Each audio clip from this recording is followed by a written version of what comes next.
Hello everyone and welcome to our watch party for Survivor Series Wargames. We are watching from the start of the pre-show all the way through to the very end of the show to see what of these truly shocking rumours actually come true, and that's before we actually factor in any of the matches that we're going to be seeing. In this first hour I'm going to go over what I will expect from this show, what my predictions are and what my opinions are. Spoilers ahead, I don't see CM Punk arriving here. Now, certainly, a lot of people have asked me the question, how will you react if he does? I'll be shocked. I don't think that'll surprise anyone. We're going to go into our predictions for each individual match. There are 5 of them in total. 1 has already been changed.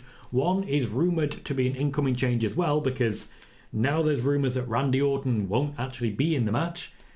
And there's also a whole lot of people clearly making up false rumours in order to try and get themselves some attention. It's upsetting, it's annoying, and it's kind of pathetic that we're seeing so many of them, but at the same time, it's the wonderful world of Survivor Series. It feels like one of the big 4 once again, and we are kicking it off in Chicago.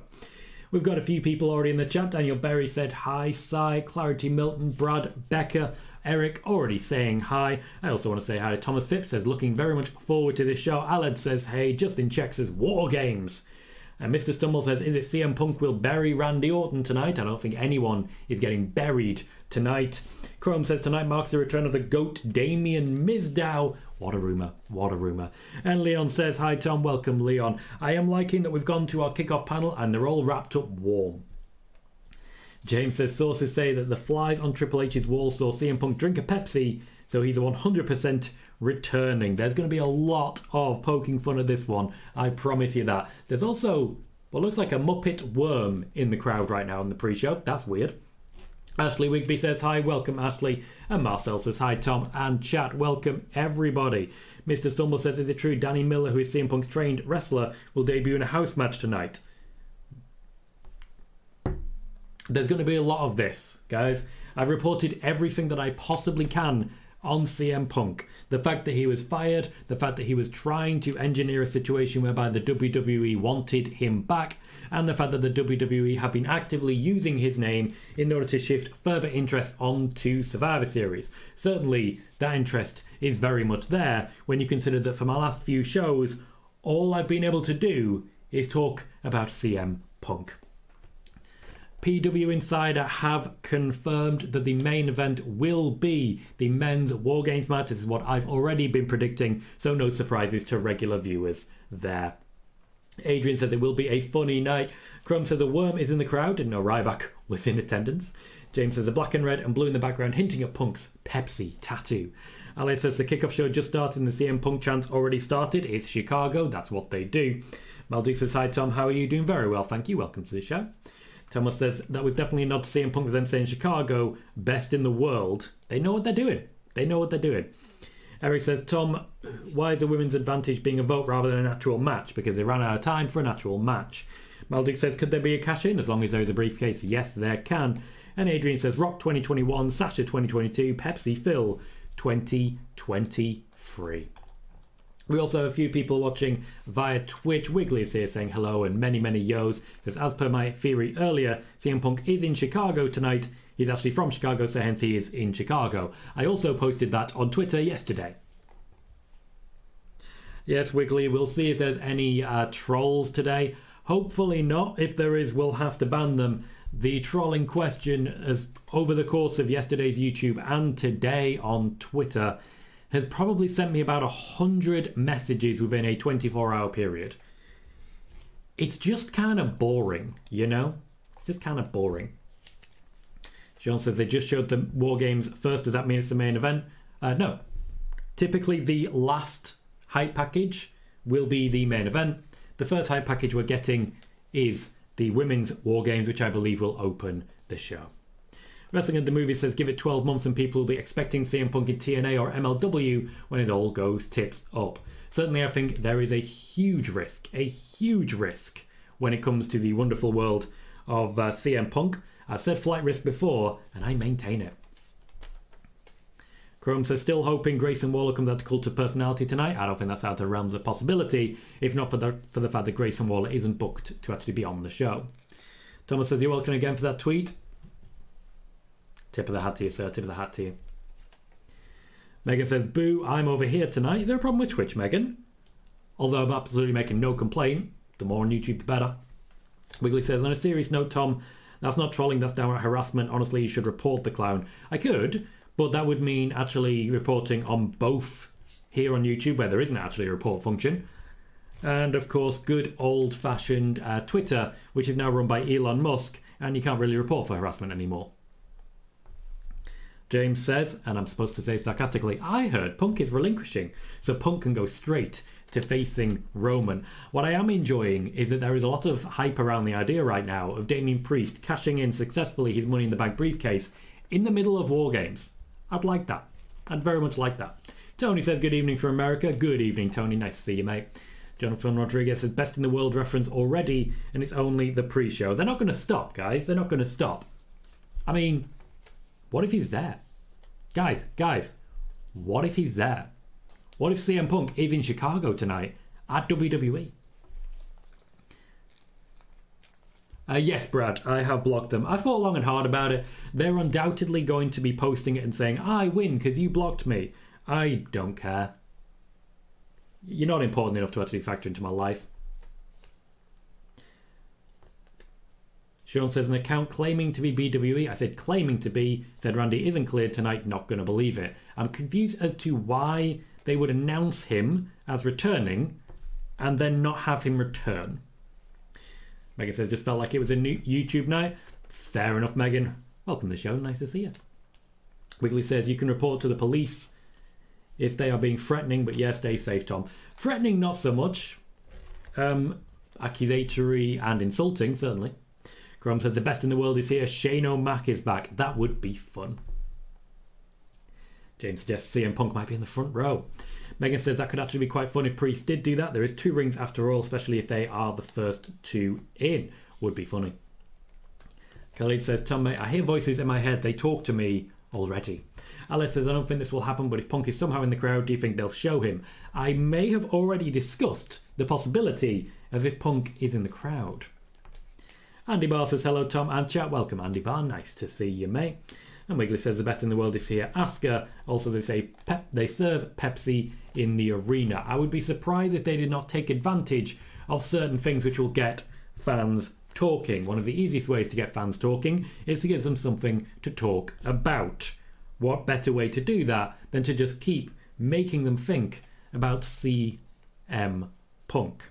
The amount of people who will have tuned in tonight specifically expecting the arrival of CM Punk. There is a reason that the WWE have made no effort, none whatsoever, to control the spread of this rumour. No effort whatsoever. It's important stuff. It's important stuff. Wiggly says, do you think Punk bought a fan access ticket? I don't think that's impossible. It's in Chicago and there was plenty of time to buy one. I wouldn't be too surprised. Be funny.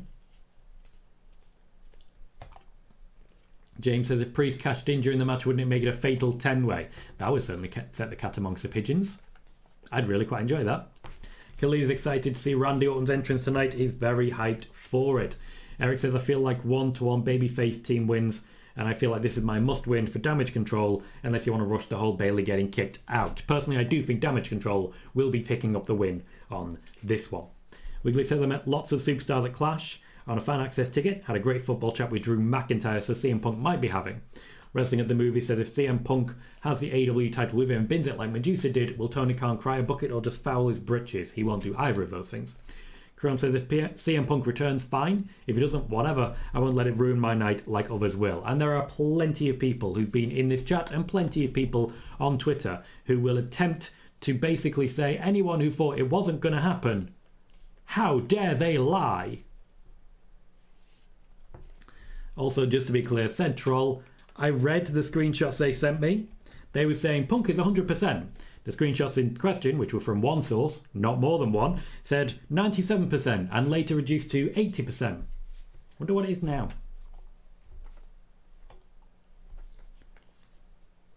Thomas says, could they show CM Punk in the crowd and announce him back like they did in NXT? Once again, I reported this week, CM Punk will not be wrestling at Survivor Series. Wiggly says, do you think Punk walked to the venue or took public transport? I think he slept there for the last 4 days. Malduke says, according to Fightful Select, thank you for sourcing, I appreciate that. Top talent in WWE were outright told that CM Punk won't be at Survivor Series. This includes talent who are at a level where it wouldn't make sense to lie to them. Here's the thing.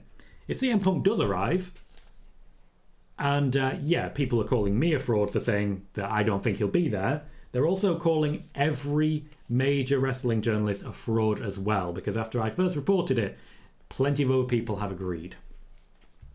Adrian says predictions for Collision and Rampage ratings, not great.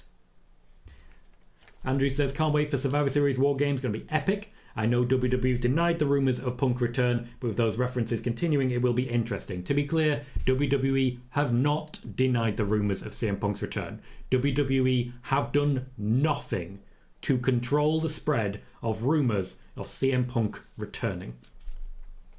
Sly says, always good to see Booker T on the pre-show because it means he's not on the main show. I was not personally a fan of his commentary either. Malduke says the Observer was told that Roman Reigns versus LA Knight is not planned for Royal Rumble 2024. There are people who feel it should be Knight in that spot, but Triple H had a different idea in mind. LA Knight will be working elsewhere. James says LA Knight versus Punk Battle of the Botches. Not sure what you mean there.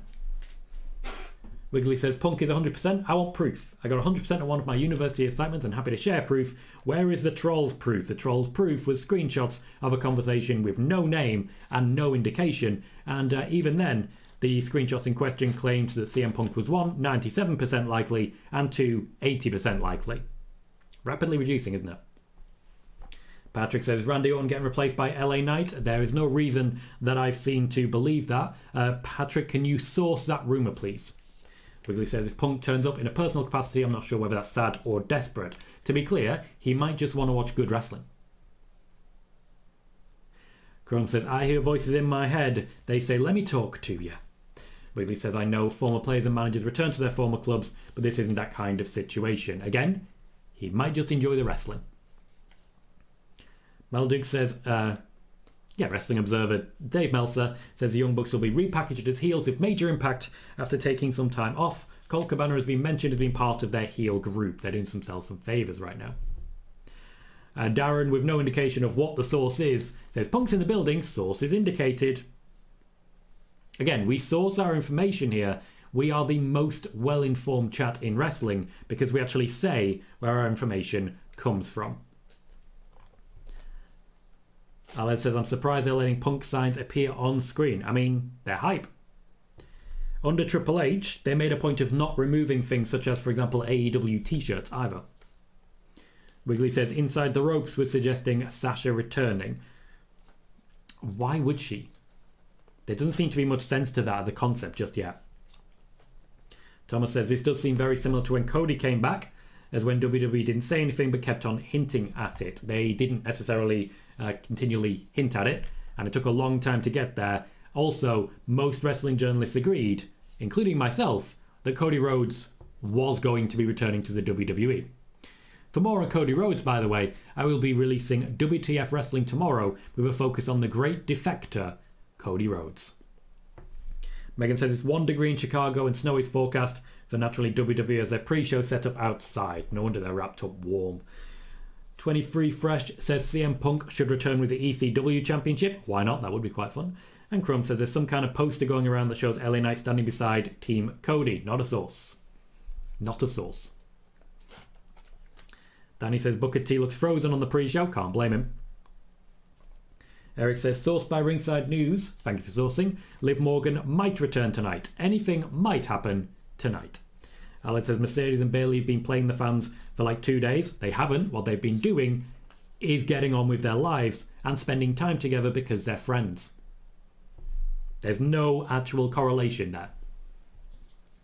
Wrestling at the Movies says, with the CM Punk rumours, what could WWE do to dispel them? If they say he's not there, then the old wrestling logic means that he is there. Yeah, also a fair point.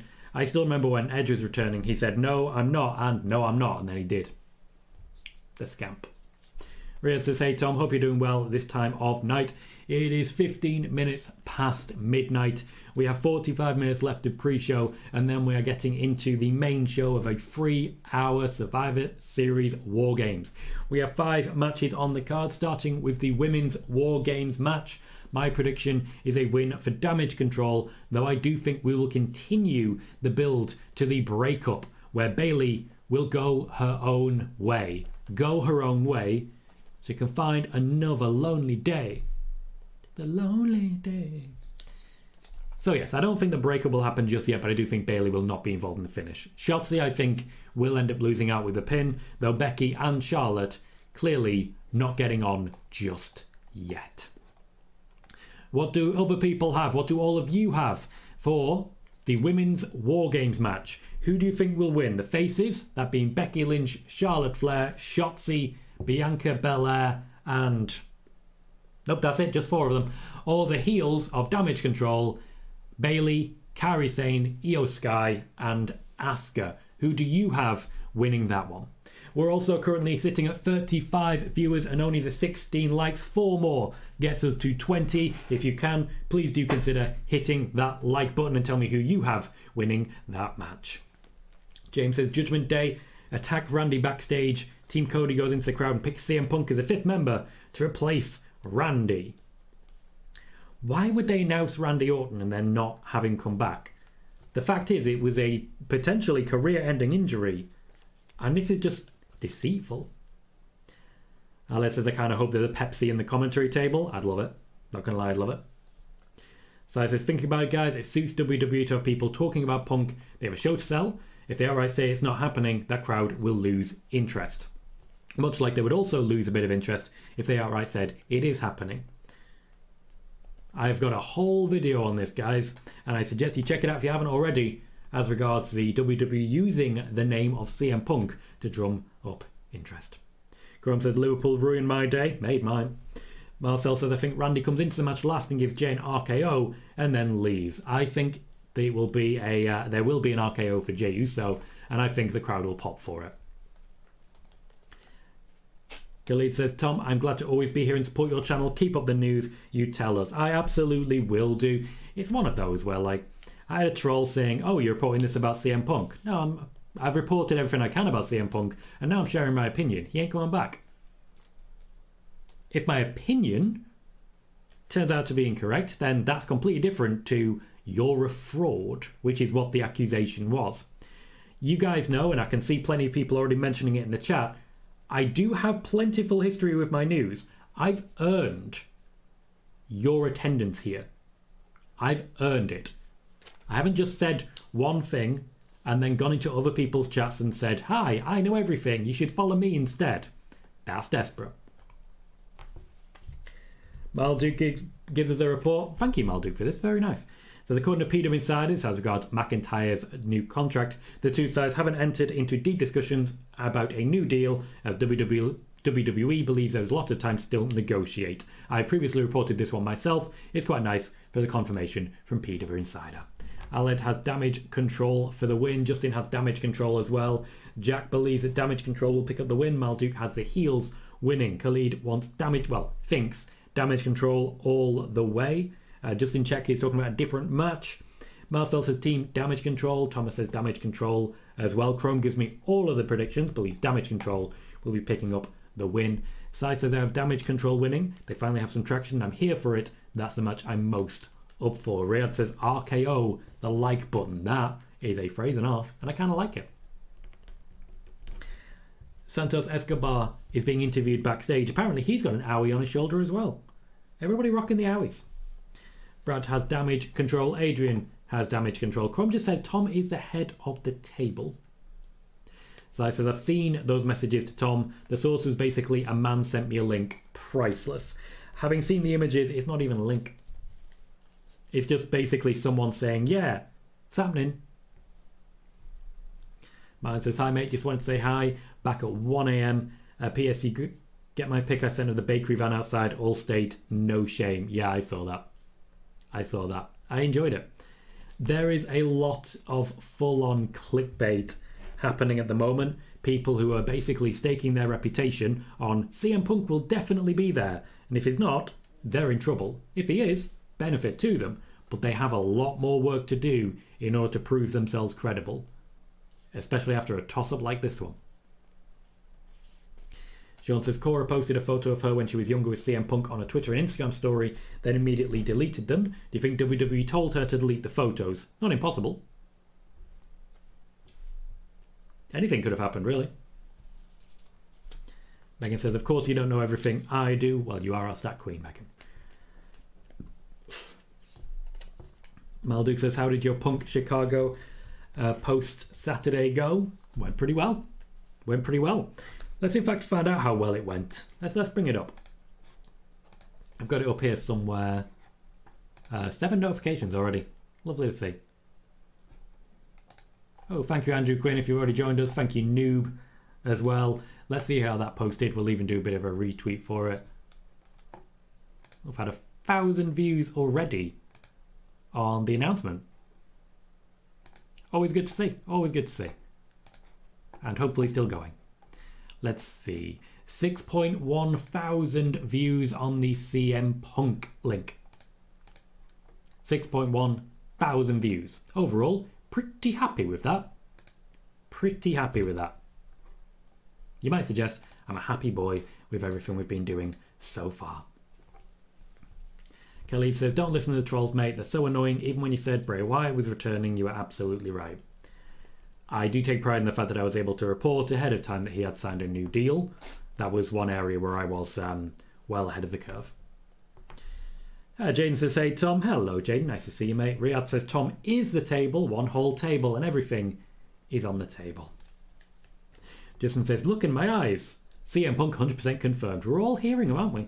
Malduk says, Peter Insider reported they spotted a name in Chicago ahead of Survivor Series. It's Tyler Breeze. To be fair, that means it's likely that he's recording something for Up Up Down Down, where he does work alongside WWE. Man says the crowd has apparently been shouting CM Punk for the last hour. This show may be funny just for the crowd tonight. Rollins looked lost last night at the crowd. I suspect Seth Rollins is going to be a heel tonight. Daniel says, afternoon, mate. Nice to see you. Graham says, Randy gets taken out backstage and is replaced by Brodus Clay. To be fair, if you're a wrestling fan, you kind of have to love Brodus Clay. Wiggly says, just to let you and everyone in cyberspace know, I'm in Manchester on Tuesday. Okay. Eric says, does the Women's Wargames open the pay-per-view? I suspect so, yes. Martin, of course we can moan at refs, but certainly we got that one right. As in, we got the favour of it. Joey says, what's up, Tom? Nothing much, Joey. How you doing, mate? Chrome says, look, everyone, it's Tyler. You know what would be a great spot for Tyler Breeze? Managing Pretty Deadly. Riyadh says, everything is on the table except Punk returning tonight. Joey says, I'm surprised no one is coming here yet spamming CM Punk. I'm sure they will. I'm sure they will, and I'm hyped for it. Hyped for it. Wiggly says, I've heard on good authority CM Punk is in the USA right now. No, that Chicago is in the USA and WWE Survivor Series is taking place in the USA.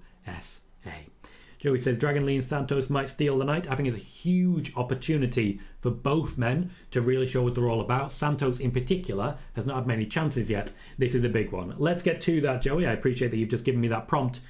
Santos Escobar versus Dragon Lee. A replacement for Carlito because of Carlito's apparent injury. Personally, my suspicion is that Carlito is struggling a little bit when it comes to his fitness, but that is just speculation on my part. Dragon Lee is basically a guarantee of quality, and we've seen plenty of it. We've seen plenty of it on SmackDown. We've seen plenty of it in NXT. Dragon Lee, I feel, is one of those that they are trying to build a division around, and we'll see plenty more of him in the days to come.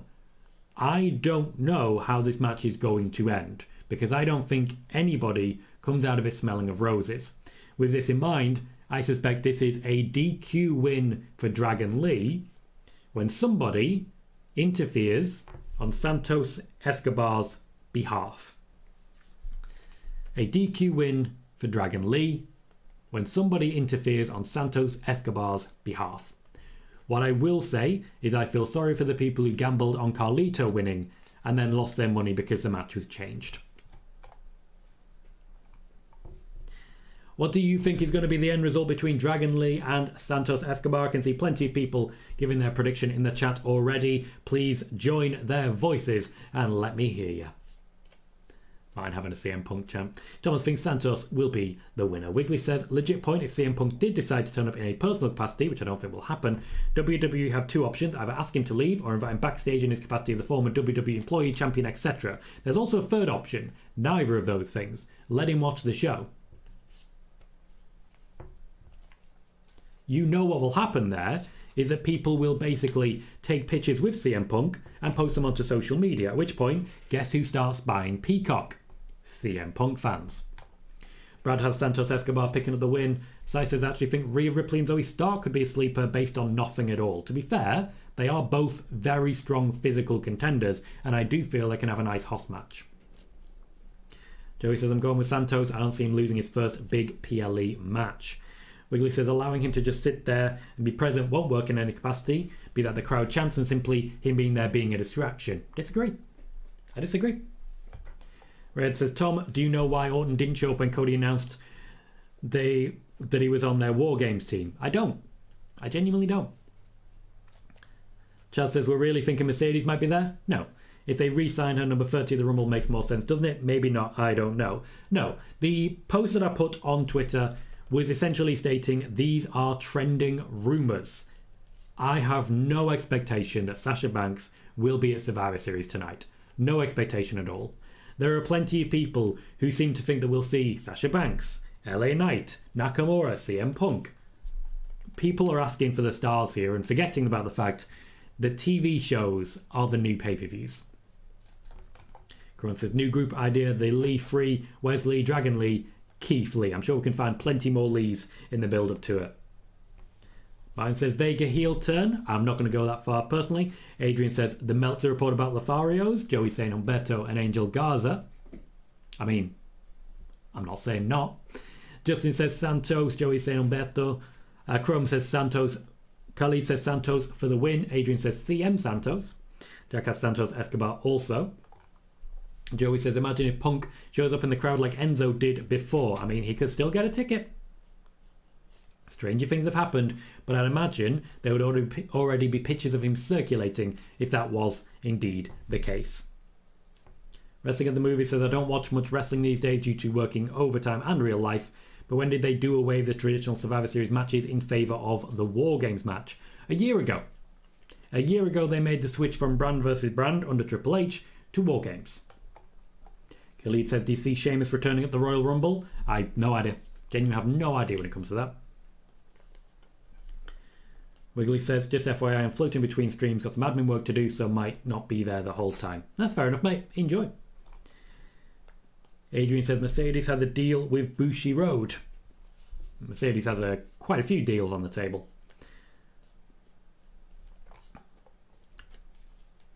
Martin says, this is worse than the Austin Rock stuff at the Rumble, to be honest. Do you remember that? Do you remember that report from, I believe it was Zero News, that there would be a stare down at the Royal Rumble between The Rock and Stone Cold Steve Austin, and then nothing happened.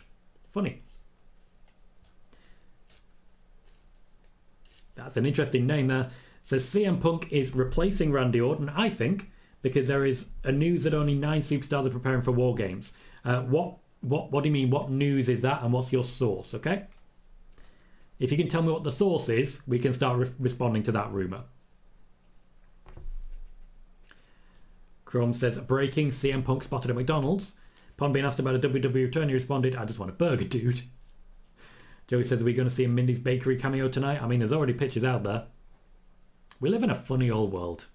A very funny old world, where nothing quite makes the sense.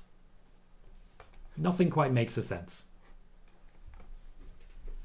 We currently have 22 likes and 28 viewers. 3 more gets us to 25. Please do consider being one of those 3. We have 3 hours and a half left of Survivor Series, and so far we're still on hype packages. That said, already half an hour going forwards.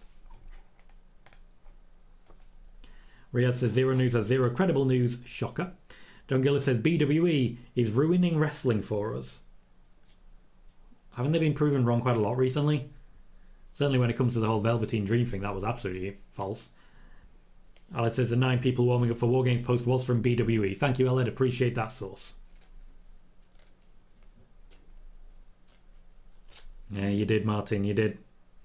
We are now seeing a hype package for Rhea Ripley versus Zoey Stark. Once again, a pretty strong spot for Zoey Stark and a good opportunity for her to be involved. I'm quite excited to see what she can do when given the full spotlight. I think she's going to have a natural good chemistry with Rhea Ripley, and I do think if it's going to eventually be Rhea Ripley versus Jade Cargill, this is a nice sign of things to come. They've been working on rebuilding the Raw division. Shayna Baszler, one of those involved in it, Raquel Rodriguez, Nia Jax. Zoey Stark's getting her turn, and honestly, I'm excited to see how well she does here. What I will say is that I'm not expecting her to have any chance of winning this championship. No chance at all. I have Rhea Ripley winning this match. Let me know in the chat what you have for this match, Rhea Ripley or Zoey Stark. Adrian says, I'm ready for the meltdown on Twitter. Regardless of whether he's there or not, there'll be a meltdown. This is one of those situations where the dickheads come out of the woodwork and nobody can be right. Everyone has to be wrong, apart from the people who believe that they know everything.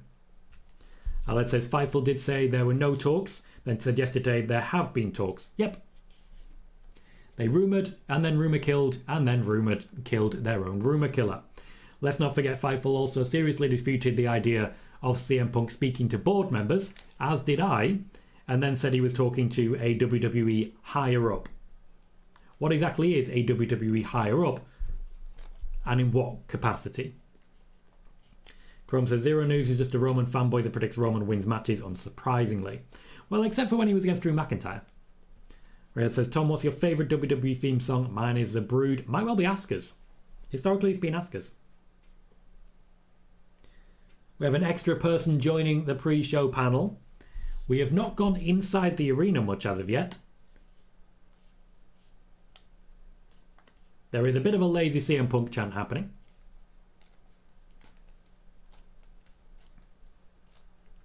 Khalid says, Mami, Rhea Ripley for the win. Adrian has Ripley as well. Sai says, WTF Wrestling inlay incoming for tomorrow. Is this the one when you're in the inset at the top or standard format? Historically, recently for WTF, I've been in a picture in the bottom left. And WTF would require two. One for the general viewing, which is a standard overlay like this one, and one where I'm sort of down here in this corner. If you watch the latest WTF Wrestling, it will show you exactly the format and the sizing you'll need. Wrestling at the Movie says, what will be worse for Twitter bitching? Doctor Who's return is endless wokeness tonight. I'll see CM Punk if he shows or no shows. I'm a fan of Doctor Who. I haven't watched it yet, but I'm looking forward to it. Patrick says, fans in 2021-2022 push Judgment Day.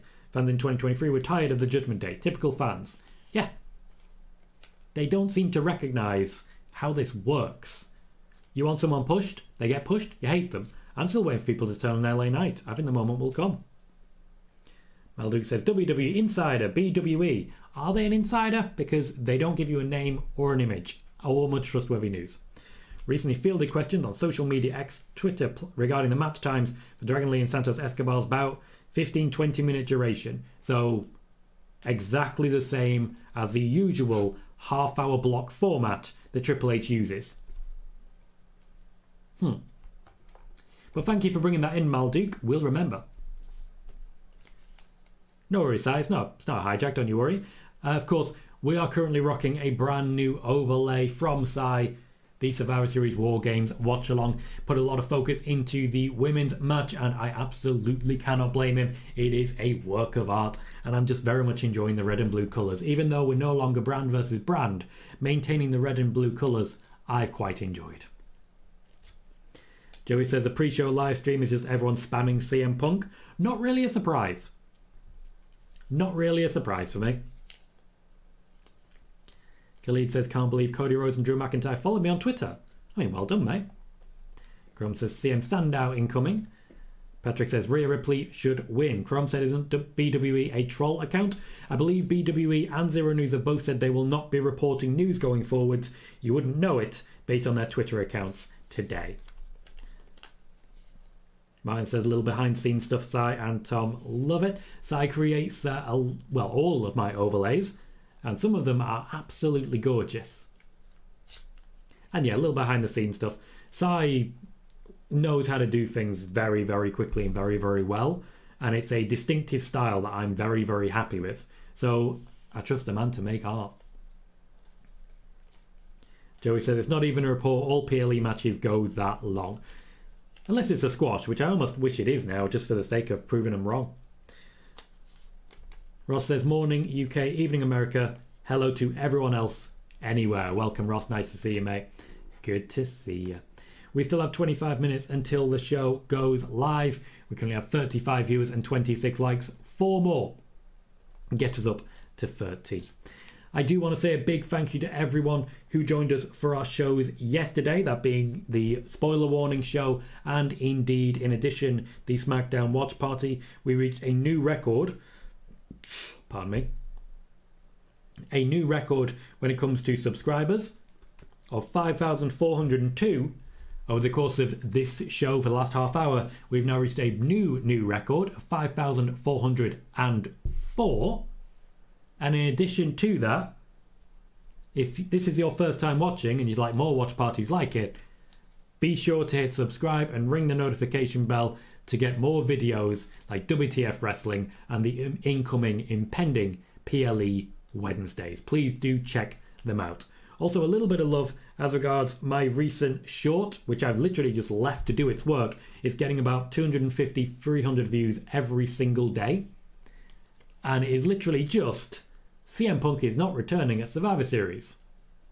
Repeat after me. 4 seconds. More than 1,500 views. I'm really enjoying it. Really enjoying it. Where was I? Malduk says Ringside News was able to exclusively report that a tenured member of the team told us there is no interest in CM Punk. Tom, is that not your report? Yeah, it's been my report for a long time. A long time. That's an exclusive report, is it? Interesting. Alan says if Punk is there, don't think he is, they would hide him in a bus or something, wouldn't they? Yes, they absolutely would. They'd be sure he was very well hidden. Personally, I expect that they would let him stay home and pick him up about an hour into the show. Personally.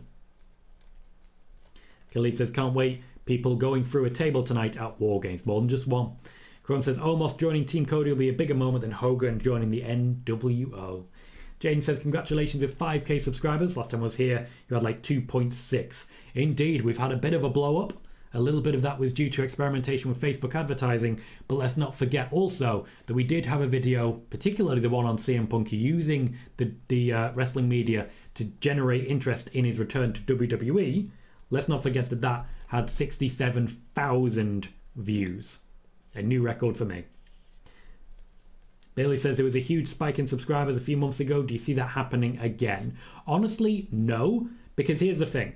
I did get a huge boost in subscribers. I didn't get a huge boost in viewers. I doubled my subscribers, so plus 100%. I gained about an extra 20% in views. Honestly, at this point, once you have reached the level required for monetization, the subscriber number doesn't matter. The viewer number does. Devin said, Tom, did you already mention the Sasha rescues Bayley part? Yeah, Devin, can you give me a bit more context on that one, please? What exactly is the report that you're referring to? Adrian says, I'm curious if Cody will do the moonsault spot from the cage. We'll have to wait and see. Chrome says, chances of Gunther winning the Royal Rumble. I'm not sure. I'm genuinely not. I'm excited for it. I'm excited to see how it goes. I don't necessarily think he's going to get that spot, though. We'll see how it goes. Joey says he pissed off a lot of people in the comments with that short. One of the reasons the shorts have been doing so well recently is because people have been getting very pissed off. I enjoy it. I really enjoy it. Eric says, look in my eyes. What do you see? Ross says, looking forward to WTF Cody, the Great Defector. Martin says, back in 45 minutes, we'll miss the first match. Smash those likes. Boss Pedal says, a Rhea Ripley licked autograph sold for $580 on Fanatics Live earlier. Which licked autograph would you pay most for, Tom? I'd go for a picture of Jerry Lawler licked and signed by Eugene. Ew. Just ew. Joey says, I hope we see JD McDonagh get some big spots in the War Games match. We'll see how that plays out. Moxie is here, says, yo, Tom, War Games. Wargames indeed. Joey says, did the big boost happen around Mania time? It was in and around the build-up to SummerSlam, actually, and it was largely built around a Sasha Banks video. Particularly the one where I reported that she was getting a job offer and expected to sign with AEW.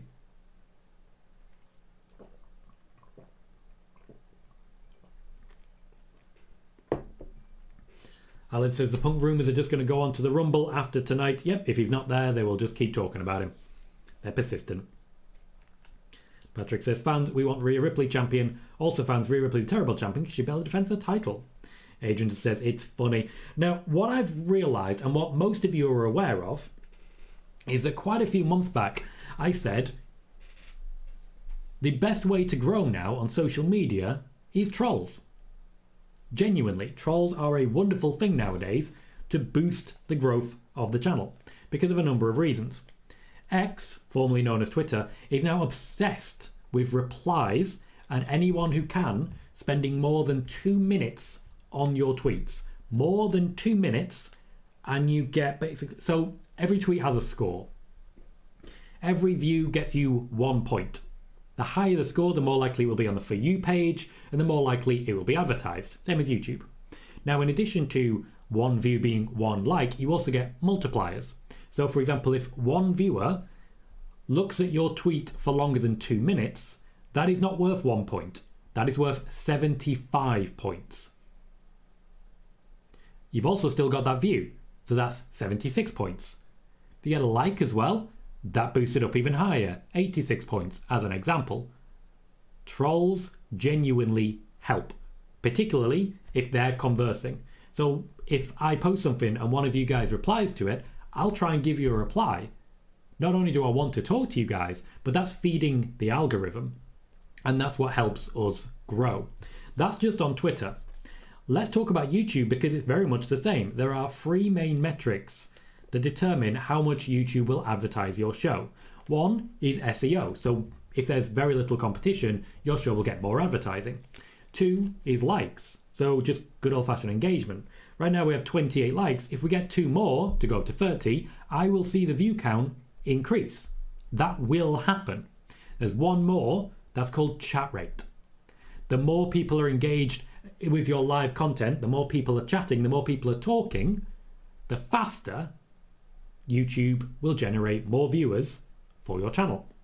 So I'll prove it right now. Are you guys excited for Survivor Series? Just give me a straight yes or no. As many of you as we can, just give me a yes or no in the chat right now as to whether or not you are excited for Survivor Series. That's all I'm after. Just a yes or a no. And we'll use that data to extrapolate exactly what I'm saying, further evidence to support it. Brilliant, guys, brilliant. Keep them coming, keep them coming. Keep them coming, nice to see. Devon says, I'm just referring to the X post that you made. It was on the link to this live stream. Gotcha, Devon. Yeah, there are just rumours circulating around it. Can't say I enjoy it. Can't say I enjoy it, but there are talks of it. I do not see Sasha Banks returning tonight. I do not see a world in which that happens. Makes no sense to me. Utter nonsense as far as I'm concerned. Riyadh also says, look in my eyes, you won't see CM Punk. Lauren said, look in my eyes, what do you see? CM Punk watching on TV. Lovely. Ross said, I'd like Gunther for the Royal Rumble, but I'm intrigued by Tom's choice of Solo. Solo, I feel, would be a very good choice. Chrome says, Cody will bleed. Also says, sending out tweets is like a video game now. Yeah, pretty much. Pretty much. If you want to grow, get your scores up. Just get your scores up. Riyadh says, I'll still never call Twitter X. I'm a South African and even I don't like Elon Musk. Bayley says, it's always Twitter. It should be, yes. Here we go. Lovely, lovely, guys. The chat rate has just boosted up to 13. And I'm expecting we're about to get a little boost as regards to viewership. Joey says, hell yeah. Bayley says yes. Riyadh says yes. Chrome says yes. Lauren says nope. Malduk says yes. Khalid says yes. Sai says eventually yes. Thomas says yes. Mine says, oh wow, I was just listening. My tweet 2 days ago got 57,000 views and 400 likes, 40 reposts and 152 responses. The 152 responses, mate, is how we got there. Justin says, Cody previewed his gear on WWE on X and straight fire, he's going to look baller. Has he painted his face, as so many people are asking about? Jaden says yes as well. Lots of excitement coming in. So the chat rate boosted up to 13 and our viewership increased by 7. Increased by 7. There are now 3 occasions during this stream where we've reached a chat rate of 13. And all of those occasions, when you look at the viewership, come with increases. That increase of viewership is not people who've already seen the channel returning. It is new viewers. New people who potentially can hit the like button. New people who potentially could be hitting the comment button and could be encouraging further growth. New people who could be subscribing. New people who could become channel members. There is a reason that this show is very much led by you guys. Live shows grow based on engagement. So every now and then, there might be a little bit of it, and I hope you guys will give me the benefit of the doubt here. Every now and then there might be a little bit of, hey, let's all say something, like I just did. Thank you all for joining in and helping out with that. Tony says, if Shinsuke makes an appearance, I'd love to see the return of CM Punk, but I'm keeping my expectations in full check. I can respect that. That way, if it does happen, you're pleasantly surprised, and if it doesn't happen, you're not too disappointed. WWE are announcing that the women's Wargames team of the faces, Becky Lynch, Shotzi, Bianca Belair and Charlotte Flair, will have the advantage here. As it came down to a vote, it was always going to be the faces, wasn't it? James says, I think no matter what, everyone will be upset if he comes back to WWE or doesn't come back. It's a lose-lose. I agree. It is a complete lose-lose and it's completely unnecessary at it as well. Bayley says, why are the pre-show hosts outside? Did they convert their indoor stage to seats? Probably, yes. They have historically over the last few months been doing the outside shows. It's also possible they're just trying to get away from the CM Punk chants. Joey says, I saw a clip on Twitter of a segment with Butch and Bobby Lashley. Looks like they're teasing Pete Dunne coming back. I'm excited about that. I really am. Tony says 15 minutes until Survivor Series Wargames goes live on Peacock, WWE Network and TNT. I am currently watching on WWE Network. We're about to head into the last hype package. The last hype package is going to be as regards the wonderful world of the men's Wargames teams.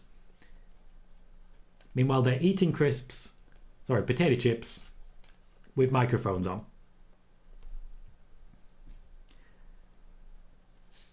Mine says, all I did was slag off TalkSport. Question for you guys then. What do you think of TalkSport? Do you agree with Martin? Personally, not the biggest fan. TalkSport's wrestling department, historically, not a fan of Tom Colohue. Despite the fact that they've often covered my reports. Chrome also apparently not a fan of TalkSport. Boss Pedal said, if you want to likes, retweets, just share clips of wrestling moves and type, this move goes hard, AF, each time. Actually, at the moment, and you guys will know who did this as soon as I mention it, if you want engagement, the answer is, anyone got that one video about... Because typically if you're watching a video, you might watch it for more than 2 minutes, which then gives you that 75 plus score. So people are engagement farming by asking you to post videos about wrestlers, like for example, Randy Orton. Just pure engagement farming. That's how you do it. Tony said, Media Scrum goes live after this Premium Live presentation. Ross is excited for the CM Punk disappointment. Malduke bringing in all the news today, Malduke. Welcome to the show once again, because I appreciate that. Says, report from Sports Illustrated. It states there are currently no plans for The Rock to appear. Even if he was offered a chance to feature, it would not be a certainty that Johnson would accept. This, of course, confirms what I've already reported, that there is no match currently planned for The Rock. James says, I thought they weren't doing press conference anymore, and yet here we are. Boss Pedal says, what's the best way to support both Daniel Bryan and Tom Colohue? A lot of people saying yes. I mean, you're not wrong, Boss Pedal. It certainly is doing us a number of favours, and I appreciate it.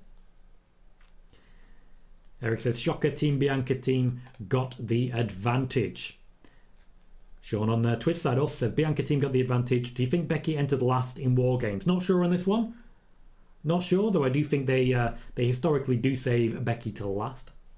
Moxie says, who else misses the Sami Zayn and Bloodline storyline leading into WrestleMania 39? I quite enjoyed it.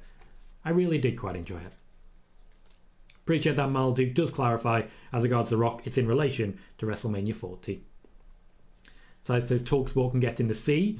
Bunch of renter quotes who don't believe what they say, just get invited back next week. Shambles.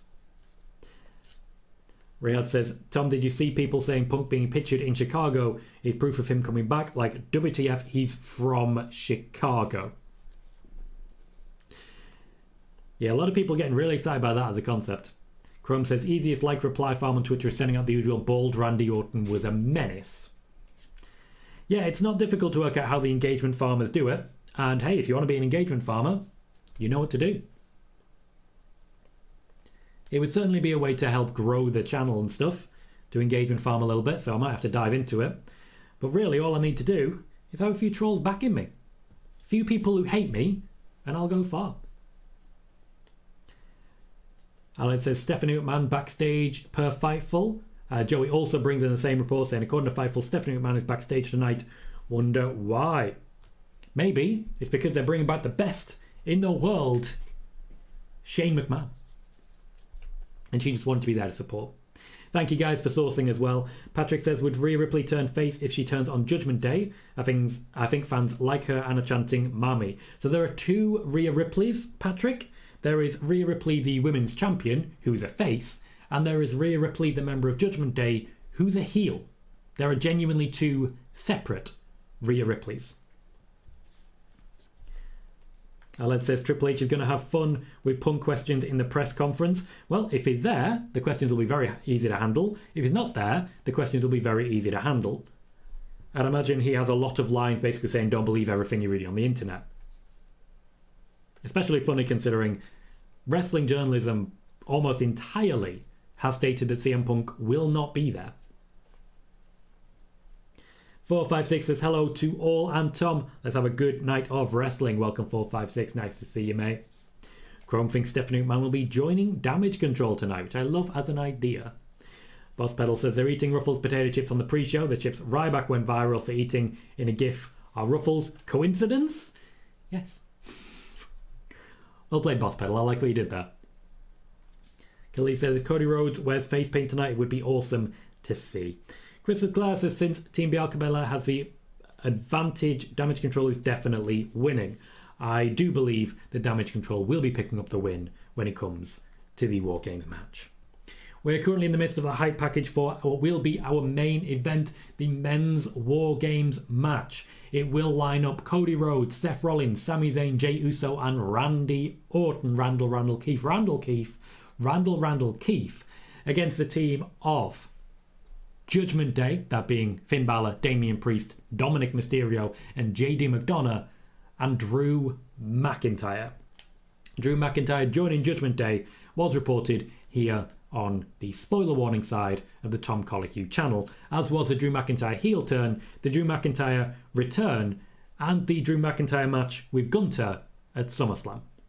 Also the Drew McIntyre match with Gunther at WrestleMania, which was then updated as news increased to add Sheamus. Been doing pretty well as regards the whole Drew McIntyre thing, haven't I? So when it comes to the main event, I have been predicting a win for the heels. I have changed my mind. And I now believe, based on Randy Orton being a part of the team, that it will be a win for the faces, and the show will end with Randy Orton hitting an RKO on Jey Uso, and, to be clear, being cheered for his efforts. What do you have for the main event? Do you have Cody's team or Drew's team? Malduk says, do you prefer a small card, 5 or 6 matches, or 7 to 10 matches? For me, less is more. I absolutely prefer less matches. I think given that we're getting 2 War Games matches, 5 matches is a perfect amount of time. A truly perfect amount of time. I do think the women have a difficult job today. They've got to go out there and silence the crowd pretty much immediately if there's going to be CM Punk chants. But there will definitely be Kevin Dunn ready and willing to mute as needed.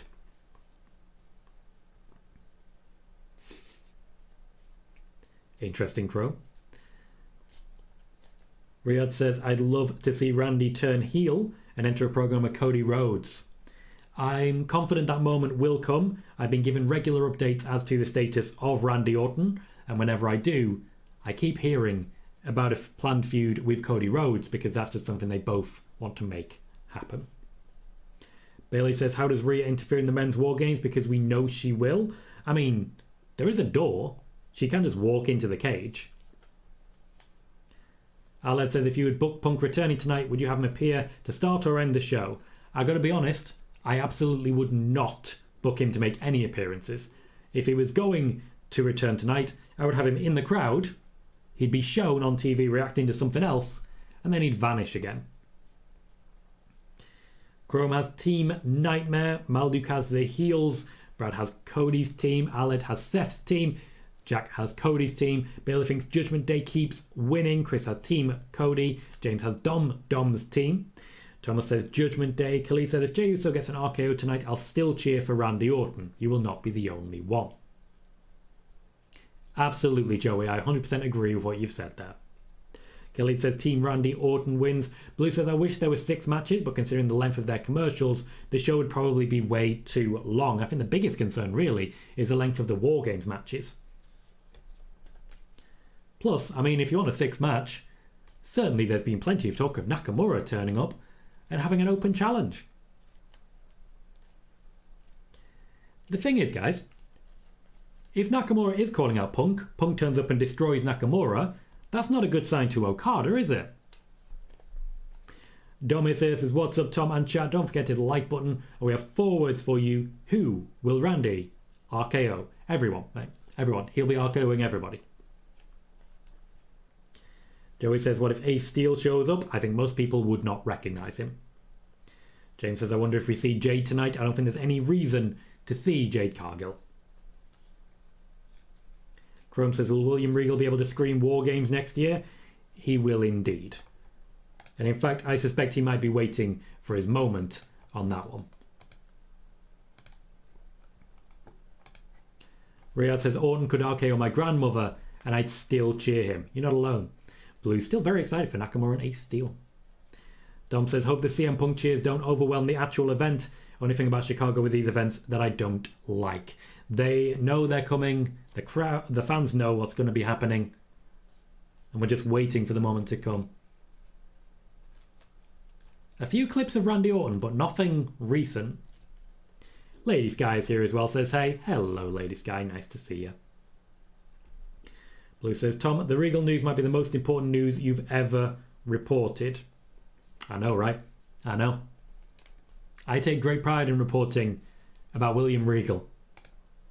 I've met him. Lovely man. Absolutely lovely man. Very strange to hear him introduce himself because he doesn't call himself William. He calls himself by his actual name, which is confusing in every possible way.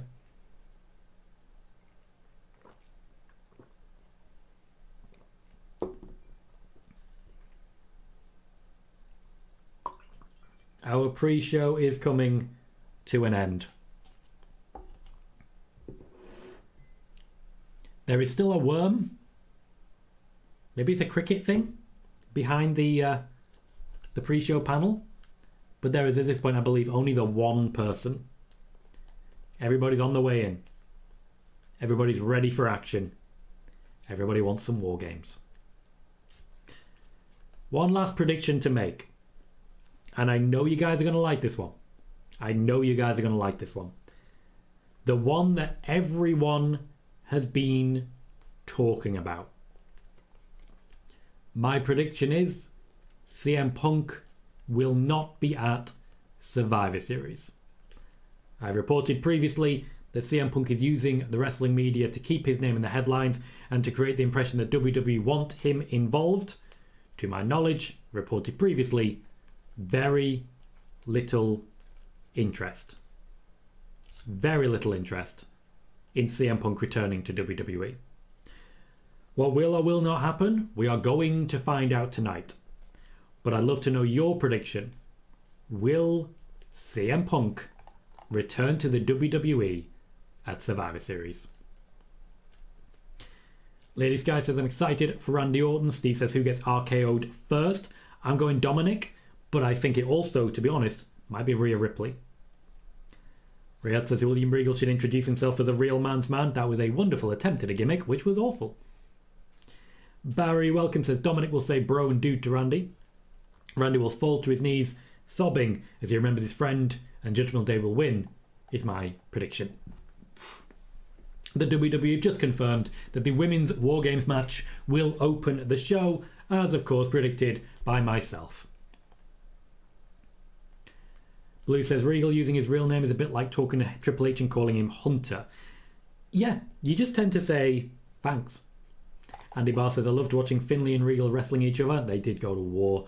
Gomar says hello Tom, how's it going? Going very well. Welcome Gomar, just in time for the show to begin. Malju says X profile posted 358,000 views. Something nobody can deny. A person who works for Fox has told me directly face to face they would like to see CM Punk back. Tomorrow could be interesting, but we'll see. Fox are of course no longer with any sort of capacity to make decisions for WWE. They have chosen not to renew the TV deal. Brad says hell no, he doesn't show up. Jack says Punk will not be there. Justin says nope. Riyadh says Punk at Survivor Series, give me a hell no.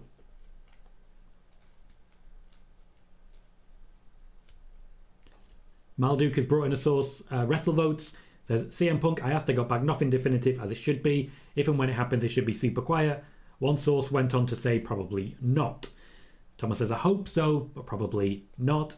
Andy says I don't believe Punk will show up. He's bad for the locker room. Not many yeses there. I know that we have quite a diverse group here, and some people genuinely do want to see the CM Punk return. I don't see it myself.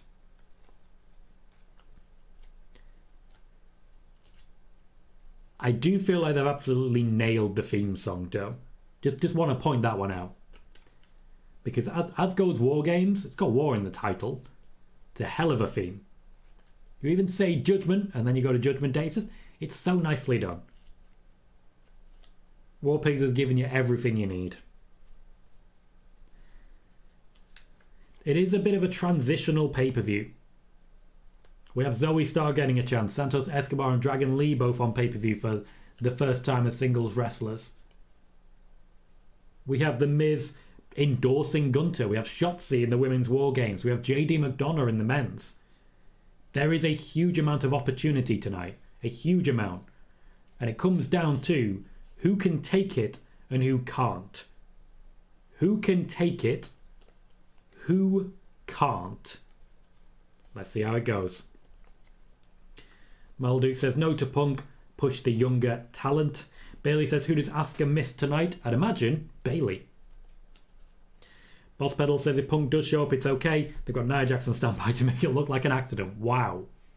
Wow. A lot of people enjoying working with Nia Jax now that she's back, to be fair. Thought I should point that one out. Tom says, who do you think will have the best match tonight? I think Miz vs Gunther will be an eye-opener. I think there's a lot of excitement behind Dragon Lee vs Santos. I think there's every possibility that we're going to see a great women's championship match. I think the men's War Games match will be the one. PJ de Guzman, thank you very much for subscribing on the YouTube side. You'll get a notification every time we go live with our live spoiler warning news shows, our PLE and SmackDown watch parties, and of course WTF Wrestling, which is our wrestling and media news show, which comes up every single Sunday. Thank you kindly for joining us. James says, I wonder if we're going to see any version of Sami Zayn, Cody, etc. versus the Judgment Day on Raw next week. My hope is that we move on from here, that we see Drew McIntyre versus Cody, that we see something going on with Sami Zayn and Jey Uso. We just move on. That's what I'm hoping for. Ross says, Grayson Waller to be the cult of personality, ultimate heel. You'll see my head snap to the left if it happens. I stand by. The chances are minuscule. I don't see it happening. But we all know stranger things have happened. Because most of us watched that TV show. And indeed, strange things did happen.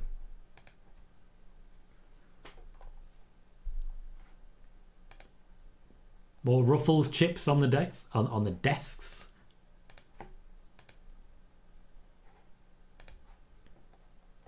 I'm waiting to hear the references to CM Punk. Corey Grays pretty historically, likes to throw them about.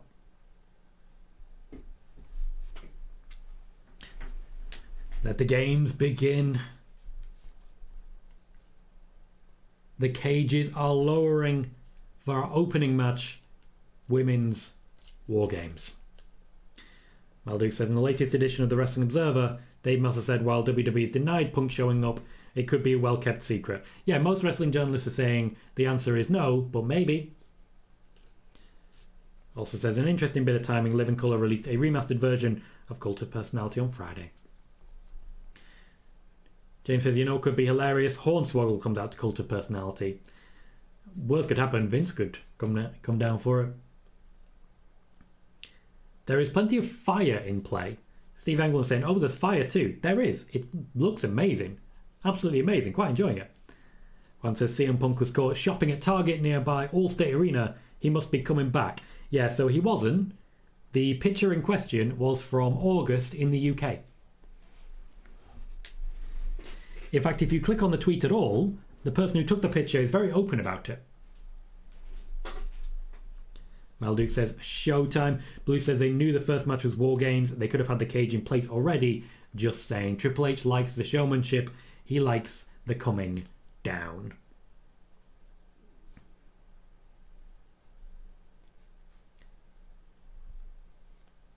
So, here we go. Bianca Belair is our first entrant. She'll be the first one in the cage. The cage on the stage. They've got a cage on the stage. That's wonderful stuff. Typically, when it comes to these watch parties, we do go a little bit more quiet during the matches. I basically provide alternative commentary, as has been rightly mentioned elsewhere. And in providing alternative commentary, that is my main focus. The chat rate goes down a little bit, but ultimately, you're watching wrestling. I ain't going to be mad about that. With this in mind, I want to say a quick thank you. New record number of subscribers. We're now 5,406. And I just want to say a very, very pleasant thank you to all of you for getting me an extra 4 subscribers so far today. Shotzi makes her entrance. She is #crazy. Kind of her whole character now. There is definitely a pink and black theme that I'm enjoying. Will Charlotte wear pink and black? Pink, maybe. I don't see her wearing black. Black, historically, not a Charlotte colour.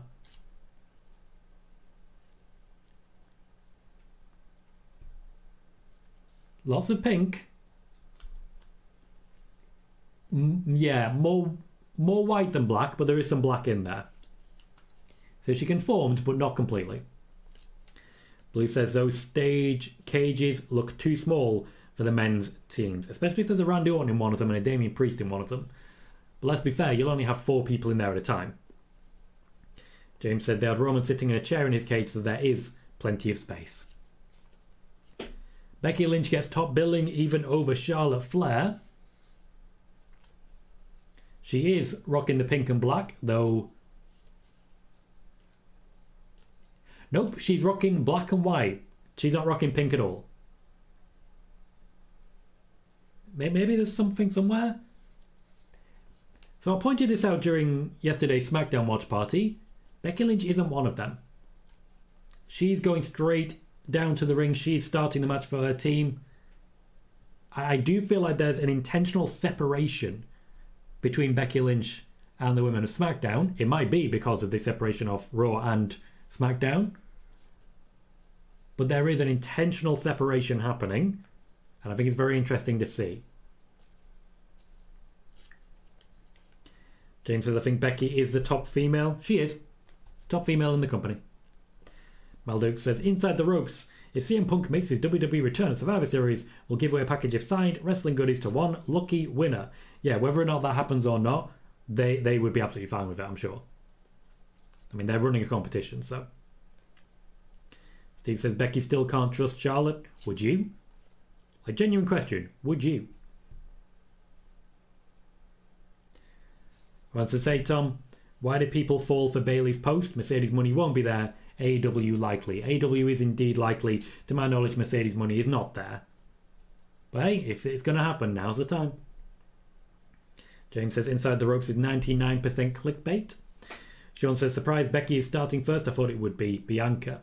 Just a quick note on Inside the Ropes, because I always found this one funny. They did release a magazine for a while here in the UK, but it did have a little disclaimer on it saying that it was only allowed for hashtag real wrestling fans. I always found that a ridiculous concept.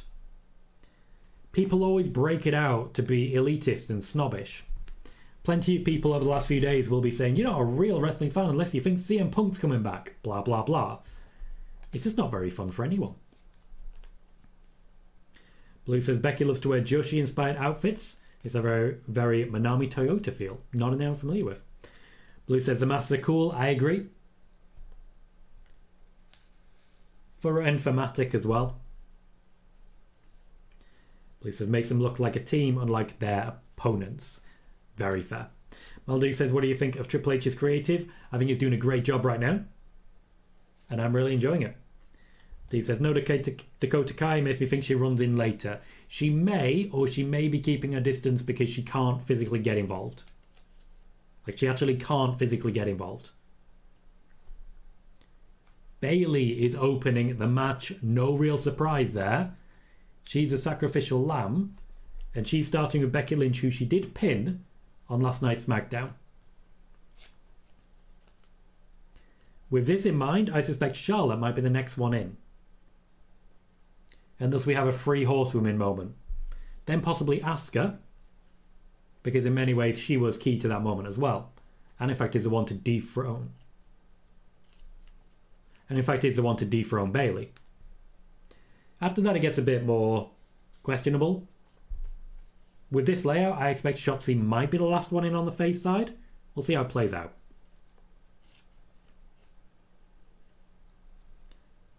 So it's taken 15 minutes to actually have our entrances. It'll take almost a half hour for everyone to get into the ring, meaning that this match, if we go after that, might take up almost a full hour of programming. I'll be interested to see how they lay out the rest of the card. Ross says, Miz is so underrated amongst fans. I agree, I'm a big Miz fan, as many of you will be aware. And James says, Kairi, Io and Asuka needs to happen. Looks like it might not happen for a while. Honestly, I do still think Bayley is the shoe-in for the Royal Rumble.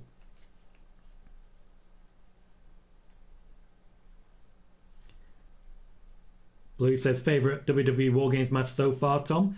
Honestly, the one that the Undisputed Era ran. Just very good times. I can remember Adam Cole getting seriously hurt, but, you know, other than that, good stuff.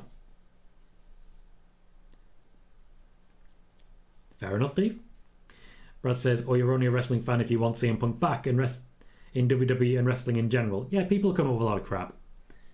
Megan says, who's more likely to jump from the top of the cages, Kairi or Io? I'd say Io, though I do feel both of them will still be doing so. I do think both will be doing so. Io's got essentially a reputation to maintain. She's the person who jumps off the cage. Meanwhile, Kairi has the insane elbow. Imagine that from the top of a cage. Malduke says, what do you think of WCW's Triple Cage idea? It was far too much and it was very hard to follow, and Vince Russo should not have won a championship because of it. Ross says, Bayley and Becky loving the separation.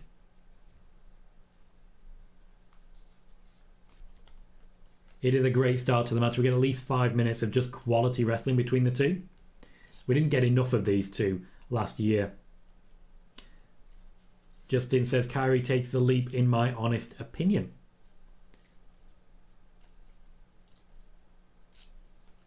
The crowd sounds very loud, but then they show the crowd and I don't see much actual engagement. I suspect there's a lot of crowd control happening. One says, CM Punk ruined AEW so badly. I don't know why fans want him back in WWE knowing he might do the same.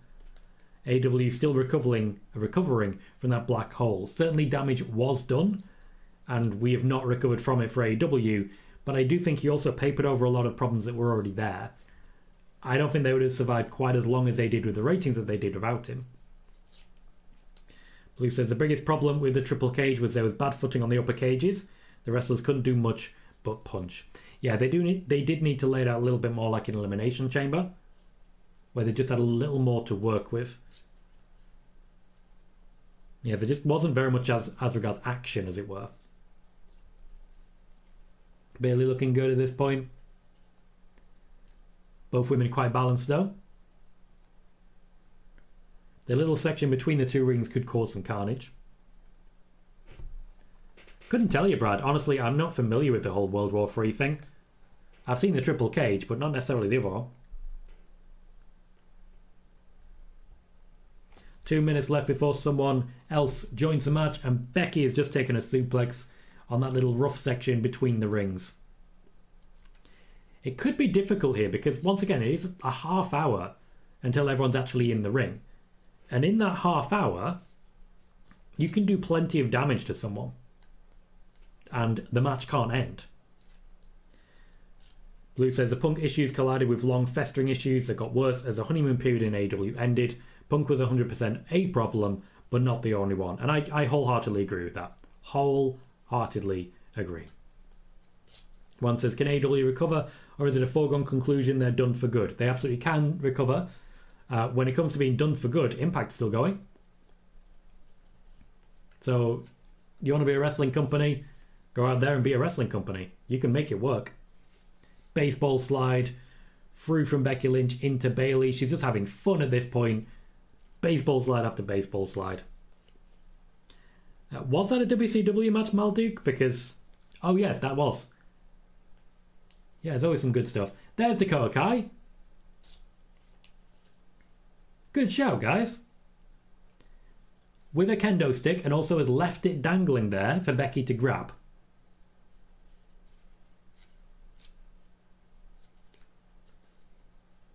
Dakota Kai taking opportunities to jab Becky, and followed up by doing absolutely nothing with it because Becky still managed to beat down Bayley.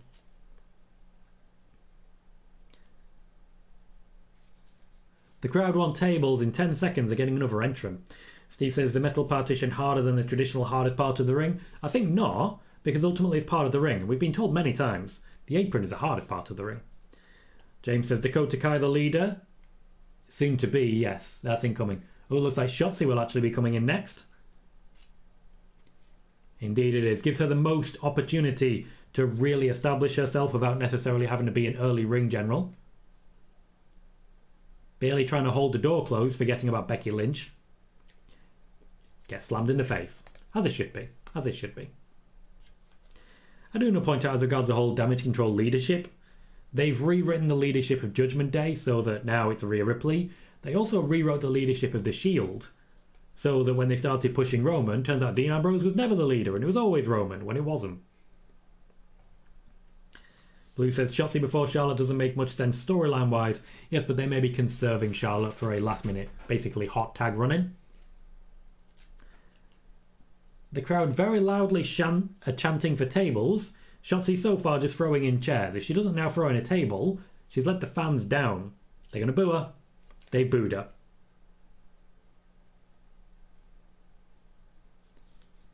Little pop there for the kick. Now that she's in the ring, we have another 3 minutes before our next entrant. This one, of course, will be another member of Damage Control. Decent crossbody, better than one we've been seeing from Charlotte recently. And Bayley's going to do whatever she can to kind of put Shotzi over here. Becky gets a rest. Dakota Kai notably away from Bayley at this point, keeping a fair bit of distance.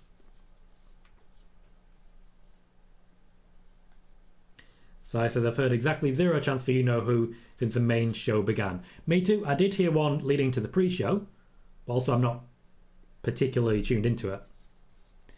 Lovely spot there from Shotzi, diving off a chair, the chair flying out of the way in respect of the move.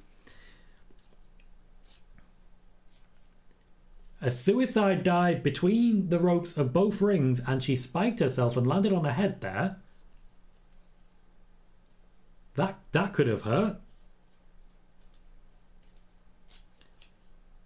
I feel like Bayley and Becky have sort of skipped ahead slightly here. Shotzi's rolled away to try and give herself a bit of cover. That was incredibly awkward.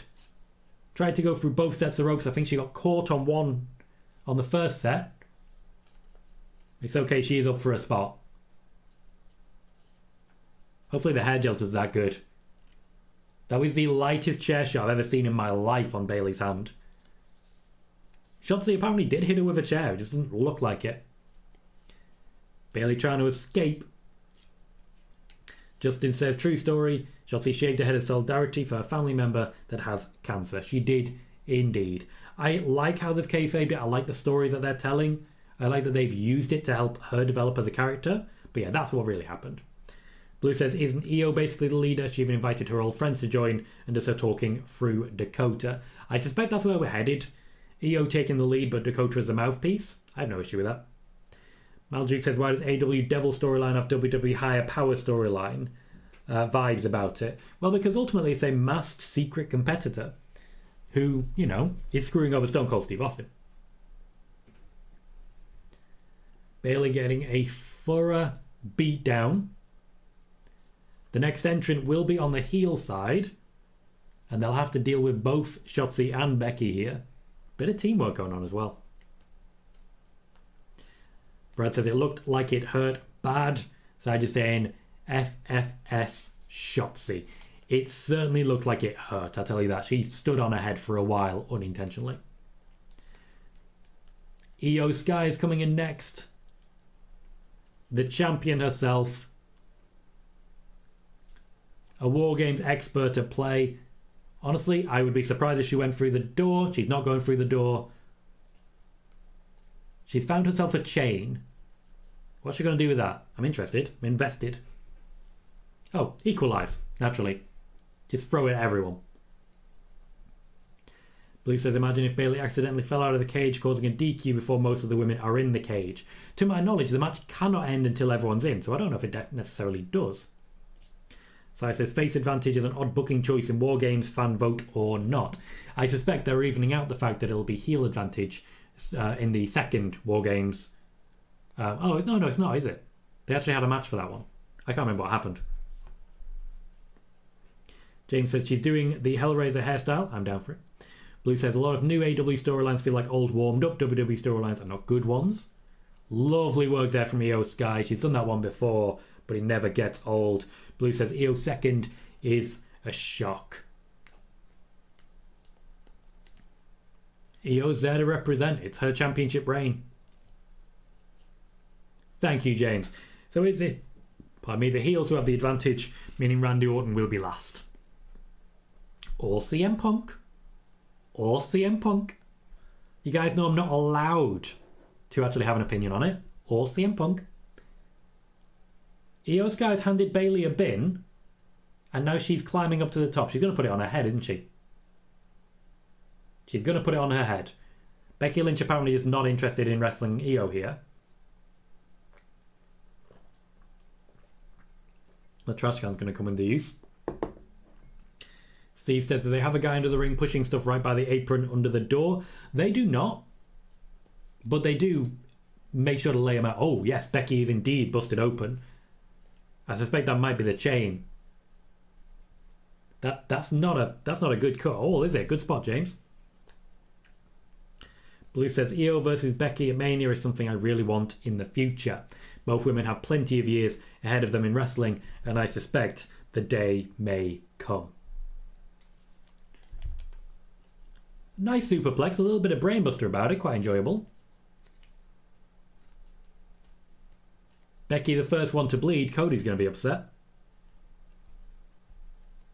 They're swapping now to the attack on Shotzi. Good bit of teamwork as they control the match. Justin says Becky opened hard way. Yes. I doubt she will have bladed. That's not something the WWE do. So it was either hard way or accidental. Those are your only real options. Shotzi getting a beating here. I still have the heels winning this one, though I do think Bayley will be at least somewhat quote-unquote eliminated before we get to that moment. Sai says Becky has gone straight to the ref off camera. Well, I believe the ref has to decide at this point whether or not she needs to be patched up.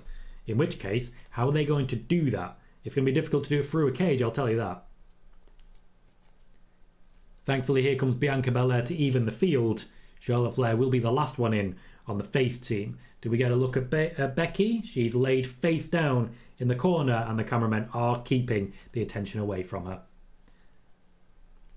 Belair breaking up a superplex. A few whips. Very careful camera work to avoid Becky. She's rubbing something into the wound. I think she's gluing her head shut. I genuinely think she might be gluing her head shut, or in fact stapling it. You never can tell. James says couldn't tell if it was her hair or not. That's a crimson mask. Yup. Malduk says, is J.D. McDonagh an official Judgment Day member? I believe he has been formally inducted now, though I think by the end of tonight, depending on what happens, Damian Priest might disagree with that. Bianca Belair have an inverted powerbomb, driving Io face first into a bin, which she will later drive herself face first into. Hair versus chair. Sorry, did I just say that? Hair versus chair.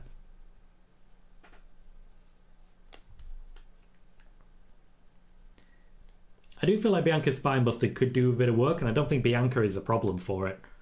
Everyone seems to take it differently. Best part of Survivor Series so far. Hair versus chair during women's Wargames. And I'll drop another link to the show to keep people coming in. Bianca with her patented backflip. And a double suplex. Steve says, first time Bianca has two braids. Usually you're right, she just has the one. Shotzi lining up an opponent. Bayley had to roll into the exact position ready for Becky there. Slightly awkward. As usual, whoever has more people has the advantage. There's still every possibility that when Charlotte comes in, she starts beating up the good guys and then joins Damage Control. Wouldn't hate it. Looks like Kairi Sane will be next in. With a little march. A little skip. She's a very entertaining person. One says CM Punk returning could be as worse as Jon Moxley bleeding while eating McDonald's. The man's committed, okay? He's committed. So he says, do you know if the rest communication from backstage is two-way or just an earpiece giving them instructions? It can be two-way. There will be a ref who essentially is fully in control of the dynamic. And there will be others who basically do the running for them. Kairi Sane has collected a bin lid. Just a bin lid. She continues with her stoicism. Oh, so the backhand, that makes sense. Awkward use of it there on Becky. Goes now for Bianca. A lovely Hurricane Rana. We've missed Kairi Sane. She's just very good at what she does. Her dropkicks could definitely do with a lot more height, but she's good at what she does. Good face pop there for Kairi as well. Brad says Priest inducted JD into Judgment Day himself, and as such he can certainly change that. James says the only thing I don't like about women's matches is that they call so many spots in the middle and make it so obvious. They do that with the men's as well, mate. Under Triple H, there's a lot more calling it in the ring. Thank you, Mel Duke. Sai T, who's in the chat right now. He's the builder, pardon me, of our banners and our graphics. Bayley says, who calls the matches while they're in there? Much like with the Royal Rumbles, they will have a dedicated group of ring generals, likely one on each side, who's calling the spots. With Becky and Bayley going in first, I suspect it will be them. Lovely elevated elbow drop onto the chairs there. Kairi Sane very much enjoying her moment. Some good teamwork that once again Bayley was not a part of. Ross says, I like Kairi's slow reaction in. She's among the absolute best. She is. You don't get characters like her every day, and she really knows how to make it count.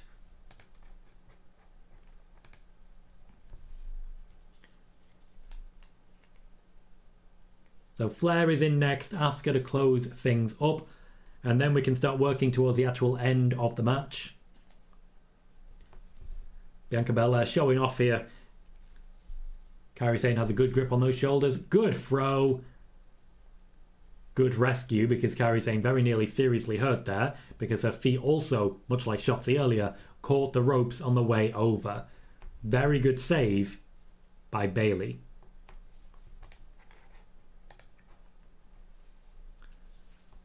Blue says Io and Kairi being back together already paying off. Well, it sort of seems like they knew what was coming the whole time. Interesting that the good guys are currently in the ascendancy. Ah, that didn't last. Malduk says Mike Chioda said Goldberg called match spots back minutes before Undertaker botch. Interesting. So it says I'm praying Shotzi doesn't try anything from the top of the cage. I don't think it's really... On the face side, she's probably the most likely. Everyone else is quite a specialist or ground and pound. Kairi Sane with an ankle lock. Just doing some damage. The klaxon didn't actually go off. They opened the cage far too early. For some reason, nobody's looking at Charlotte Flair as she comes in, which allows good old-fashioned Ninja Warrior style.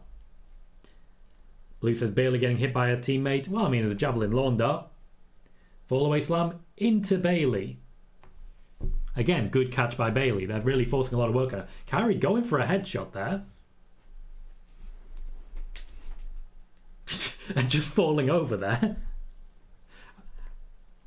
I don't know what happened, but it was a little bit Kyle O'Reilly. Another fall-away slam. Into the ropes. Everyone's showing off by lifting Kairi Sane.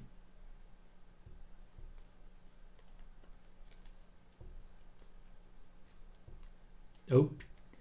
Charlotte, pure power here. Powerbomb. Is this going to be into the ropes as well? Ooh, can yes, can I know. Ross says damage control are broken in more ways than just Bayley. Very interesting. Bayley says they're keeping Becky away from a close camera. Yes, they are. Essentially, the glue needs some time to heal. Malduk said an interesting non-CM Punk name backstage at Survivor Series via Fightful's Sean Ross Sapp. James says, I meant by the hand signs when they come here or move back or go their calls. You don't see that too often in the men's one. Not hating, though. I mean, you do still see it in men's. It's a fair comment. You do see that a bit less, though you do still see it in men's. Typically because men won't work together like that. They'll just either jump further or they'll just wait. Or like Randy Orton, they'll call Kofi Kingston stupid. Sai says, Charlotte broke character to laugh at that slip. She did, but to be fair, it's not really a break of character. She's a face now. We're having a bit of a stare down between Charlotte and Becky. Becky's definitely been applying something to her face. She's made sure her hair is in the way. Sky and Kairi Sane awkwardly involved. Blue says, is it just me or is Charlotte being pretty sloppy since her return? Yeah, no more than usual. She's obviously had a few good spots, but her moonsault always left a little bit to be desired. She always misses people. Blue says, how do you feel about the table obsession, Tom? Chicago. It's either that or the chance for CM Punk. Which would you rather? Charlotte's doing something here with Io Sky. Bianca, Bayley and Shotzi back in play. Only a minute or so left until Asuka gets back involved, I believe. Io attacking with a chain. We can see Dakota Kai on the outside. Charlotte thrown down. Io's up top. All on her own. Holding a chain. What's she going to do with it?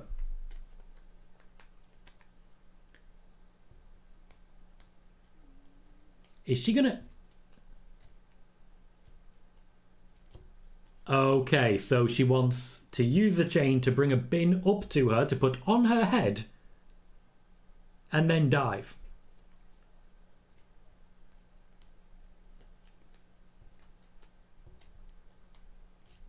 Malduka saying Fightful reported CM Punk is at Allstate. Steve says Chicago fans are so dumb. Blue says fair point, we want tables. James says that's pretty unique. Also a very long choice. Like, the timer for Asuka has just been forgotten about here. It's definitely more than 3 minutes now. Blue says Io about to hit her traditional trash can spot. Let's see if this plays. Now, this relies heavily on everybody else knowing exactly where she's going to be, because she can't see a thing. Good catch. Very good catch. Cleaned out everyone. Io Sky popping for the crowd. And suddenly there's a timer for Asuka again. And that's a pretty big chant. Pretty big chant from the crowd there. Ross says are they teasing Becky Charlotte match for the Rumble? I'd be good with that. I wouldn't hate it. They're on different brands, so I don't think they can, unless it's a cross-brand show like this one, though. Wants to say, Tom, according to Fightful, Stephanie McMahon is backstage. And Blue says the crowd loved that. They did, and in many ways, she was playing face there. Dakota Kai essentially there to help Asuka. There's some pretty big kendo sticks. More kendo sticks. Are they saving the tables for the men or something? Just awkward. Oh, Asuka's got a table. She's a heel, though. Is she just going to push it back in? Nope, Dakota's helping. Seems like the moment's going. We have our first table. I'm excited now. I am excited for this one.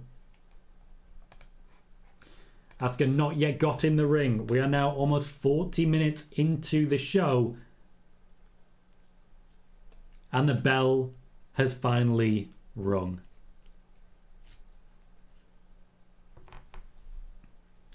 Damage Control are armed and surrounding Bayley.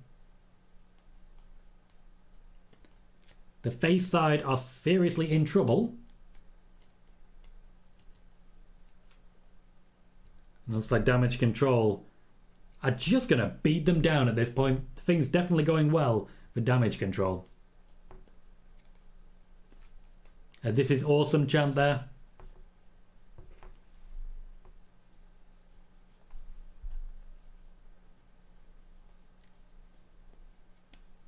The heel's very much in control. One table involved, and if there's a table involved, it's going to get used. They are chaining Bianca and Becky together.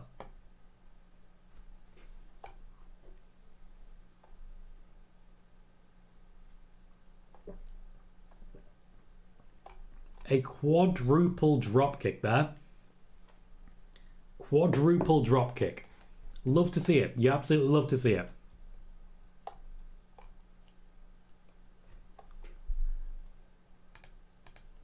And they've unchained them. Why would you chain them together and then unchain them? That's just confusing. Like, you're in full control there and you've let it go.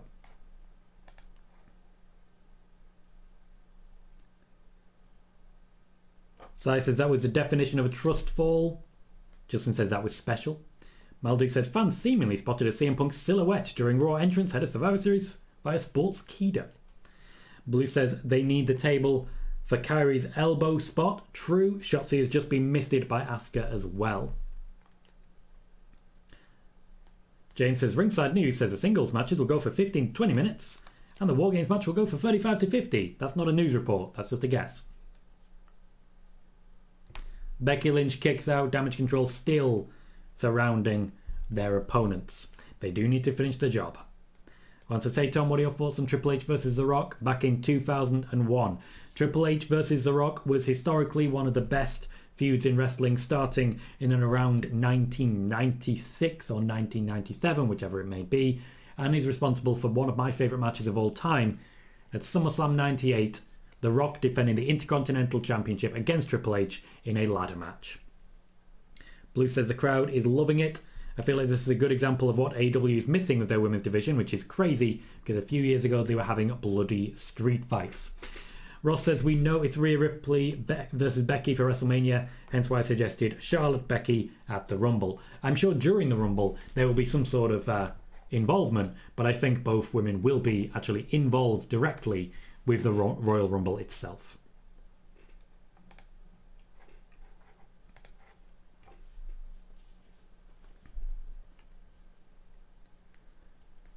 "40 minutes in, Shotzi's face seems to be cleared out. I'd imagine she's got a big fight back to come. She's been permitted to rest a little and recuperate. Everyone else taking a bit of a beating. Becky's trying to fight back. Are we setting up for a Tower of Doom? There's always a Tower of Doom in these. We are setting up for a Tower of Doom. Charlotte to the top. Oh no. No Tower of Doom. It looks like Charlotte's going to be doing a dive or a moonsault. Is she going to go up the top? She's going to go up the top and do a moonsault.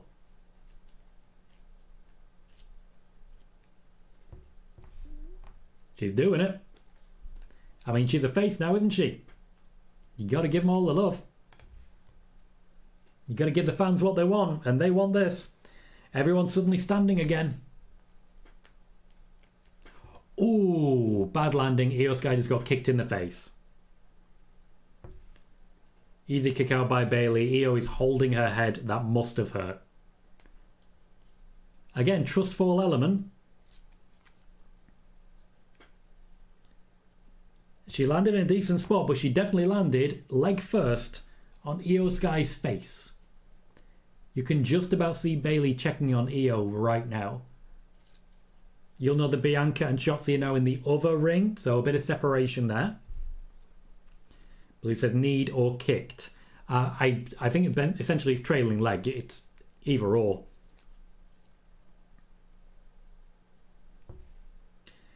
James says look at Charlotte's right knee. Hit Io right in the face. That was gnarly. Justin says Io got kicked. And Blue says this is much better than last year's.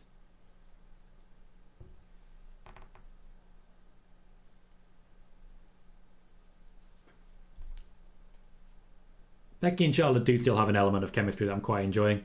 This in many ways is putting over Charlotte as a face as well, this endorsement. They're going to hug, aren't they? They're actually going to hug. Yep. There's one thing they enjoy and it's killing people. I think they might be okay, guys. I think they might be okay. Gomar says Corey dropping an F-bomb sounded so unnatural. Not something you hear a lot of. We're going into submission holds, but Kairi Sane is up. Becky Lynch has lined up for an insane elbow. Who are we missing? Bayley? Are we seeing an elbow drop from the other side at the same time? Yes, we are. Bayley eliminates Charlotte. Switch camera. Insane elbow. Oh, blocked by Becky. Nice block. Into a submission as well. She saw it coming. And then there was Bayley. Still very little from Shotzi as of yet. Since the misting. Bianca trying to get back involved. You can see Shotzi has climbed the ropes.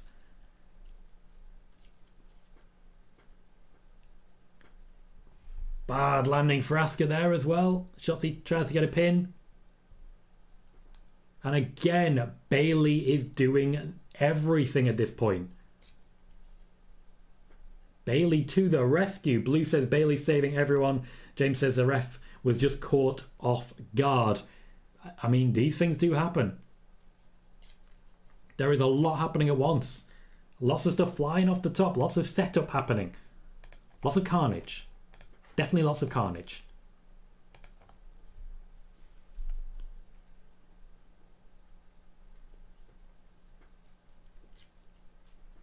I feel like we're starting to head towards a finish. We're getting some finishes in. But there is a table that has not yet been used.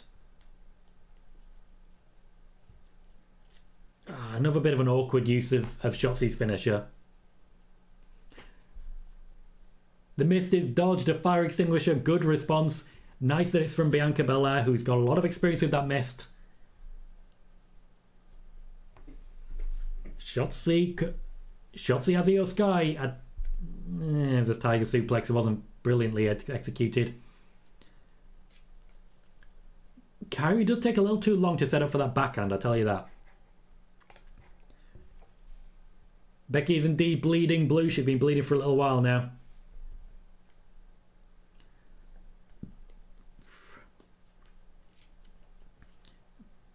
Bayley taking the hit for Kairi. Kairi still safe here.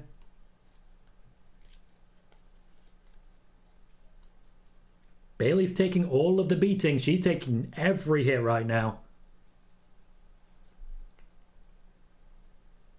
Bianca could be putting her through a tape. Oh. Ooh. That was a rough landing. It's feeling like we're heading to a finish. Asuka's trying to get to her feet.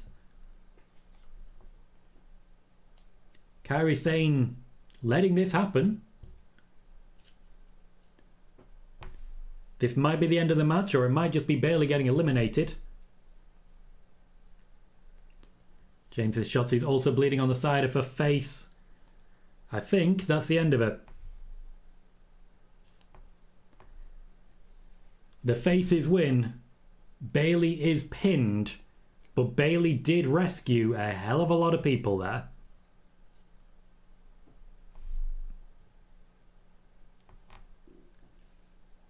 It would be extremely disingenuous to say that Bayley was a weak link there, as you're saying there, Blue.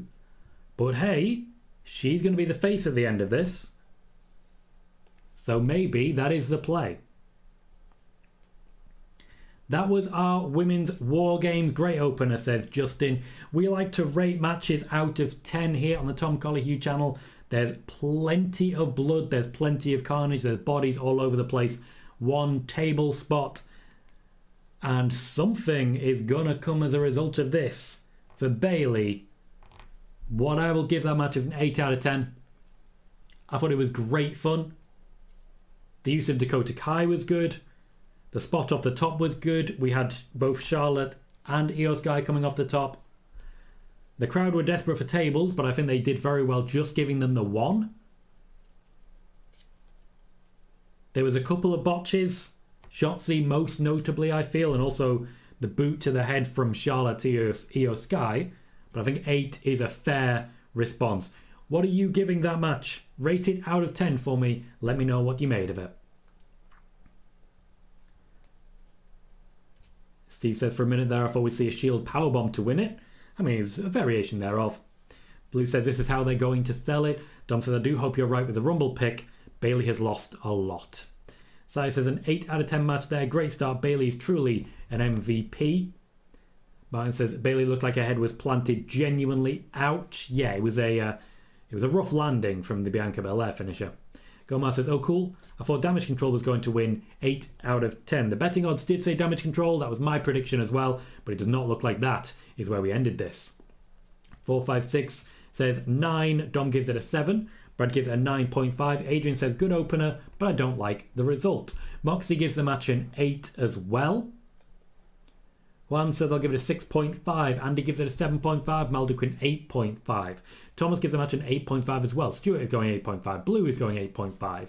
Jack gives it an 8. Justin gives it a 9. Adrian gives it a 7.75. James thinks Io might well be concussed after that. Certainly we didn't see much of her after that hit in the head. Justin says Io jumped off as a trash can missile. She's pretty infamous for that at this point. The victors are sitting at the top of the cage celebrating. Asuka is going to check on, I believe that's Io Sky. Asuka just literally rushing over to check on her there. We're going backstage to a watch party. Alpha Academy, Piper Niven and Chelsea Green. Everyone eating chips. Shadow Ron gives it a 7.5. Justin says, what more do we want? 9. Jaden gives it a 9. Martin gives it a 9. Bayley gives it a 9. Pretty deadly backstage. I would still very much love Tyler Breeze to be involved with them.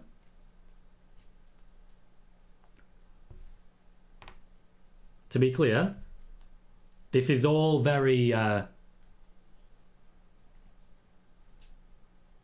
Very unnecessary. You can be British and still use the words of the country that you're working in. Oh, hey!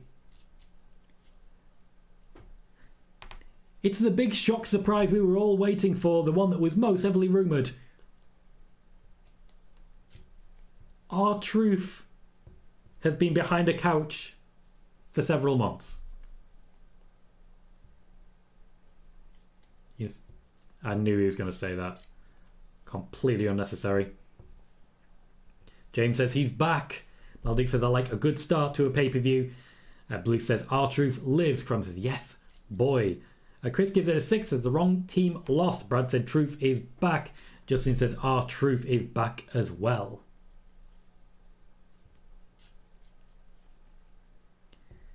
I do not understand what is happening right now. That was awful. Ouch. So we're almost an hour into the show. We still have 4 matches to go. We're getting a commercial for the Royal Rumble incoming. We have 34 people watching right now, 41 likes. If you've not yet done so, 4 more will get us to 45, which is a new record for one of our live watch parties. Yes, we're small fry. Yes, I'm okay with it. What we have instead is the most well-informed chat in wrestling, and I absolutely would not give it up for the world. Bayley says the eternal 24/7, 48/7 I-95 South European Television champion. And Steve says the Ruffle Shuffle is a parody of the 1985 Chicago Bears football team's Super Bowl shuffle. Okay. Dom says he went from saying ah to dancing. Wow. Yeah, it's not exactly onto a winner there. Not exactly onto a winner for anybody involved. One says, wasn't R-Truth injured last year? Nope, he's been there the whole time. He just said so. And when R-Truth said so, you can take it to the bank. And that's hashtag the bottom line. We have our first match under the belt. My first prediction, inaccurate. Who knows what's coming next, I'll tell you that. Because while yes, the first match was great, and it was a team that I wasn't expecting to win, we'll see what other predictions we get right and other predictions we get wrong as we go. We've gone backstage to Sami Zayn and Jey Uso. Sami Zayn panicking about the lack of Randy Orton.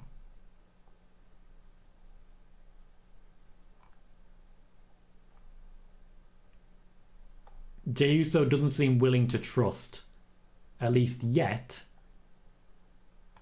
Randy Orton. That was a CM Punk chant.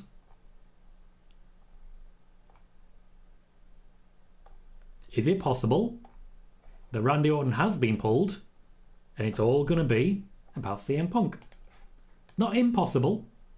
You all know it. You all know it. 23 Fresh says, do you think the 24/7 championship will return? Nah. No, I really don't. Joey says, does this lead to Bayley getting kicked out, you think? It's all leading to Bayley getting kicked out, to be fair. Joey says, I hear those CM Punk chants. Martin says, now they tease no Orton and crowd go CM Punk. That's clever, WWE. I just don't understand why they would advertise Randy Orton if Randy Orton wasn't going to be there. Blue says, I assume Orton won't show up until the last moment. Makes sense. I mean, we have 3 matches to basically fit into the next hour now. See how that plays out. Eric says, Super Bianca wins again. Devils MUFC says, Miz beating Gunther, bringing back the white strap would be amazing. I don't really like the new design. I'm sorry to disappoint you, mate. I do not see that one happening. For me, this is very much all about the Miz endorsing Gunther as the next generation of Intercontinental Champions. That said, I do think by this year's WrestleMania, Gunther does not have the belt. Chrome says, only way I'll be fine with no Orton is if he's replaced by Punk. I do not want it to be LA Knight or random babyface number 23. I'd rather that than Punk, but you guys knew that. For those unaware, I do not want CM Punk to be there. I don't want it. Chrome says, acknowledge your ring, General. Gomar says Randy being a swerve for CM Punk would destroy the internet. Not likely, but it is a funny thought. Eric says, what was the purpose of having Damage Control losing again? Well, I don't know yet. The match has only just happened now. I can't exactly go to people right now and say, why did this happen? When it's only just happened. There's a point at which you're asking a little bit too much.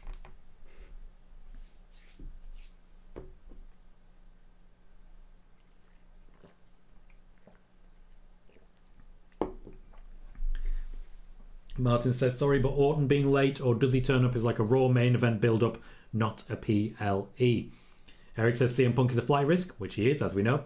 And Kervin says, who is the MVP woman for the War Games match? Bayley. Probably Bayley, yeah. Martin says, ditto, Tom. Thank you, Martin. We have briefly just hit a new record for this stream so far for viewership at 42 viewers. It dips pretty quickly again, as you guys know, but it was nice to see. Always nice to see how it's going. And I imagine that boost is largely down to us rating the match out of 10. The chat rate boost hit a new record number. Let me get the actual record number for you. It hit a chat rate of 19, which is the highest of the stream so far. And as an end result, we saw an immediate increase in viewership from 31 to 42. Good stuff, guys. I appreciate you. Alduke says, Sean Sapp noted behind Fightful's paywall that WWE is considering running an angle where Randy Orton can't make War Games. We'll have to see what happens. It seems extremely counterproductive. Devil says, I think Randy will turn up last minute. Don't see why they would just say he's returning, then swerve us. It is very confusing. If you say he's coming, why would he then not come? Ryan says, it's happening, isn't it? Oh my god, I'd be gutted. And he says, how's the moral in the WWE? Not entirely sure what you mean there, mate. Can you clarify? Chrome says, Randy going to pull a Kevin Owens at NXT War Games. I mean, we didn't know Kevin Owens was coming. That was the difference. Randy Orton, we've been specifically told, is on the way.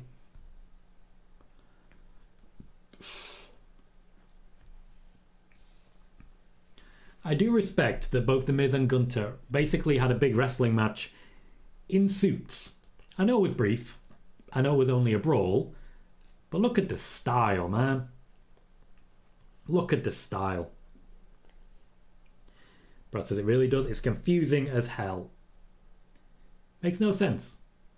Having Randy Orton in that position. Putting him in that position. Surely you can do better than that. Miz is making his entrance. Very little fan reaction. There was a report that Mariz was in play. Maybe they're just waiting for her. He's carrying his gigantic testicles.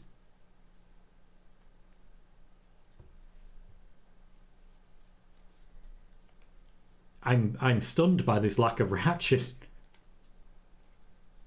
Oh, cameraman going down.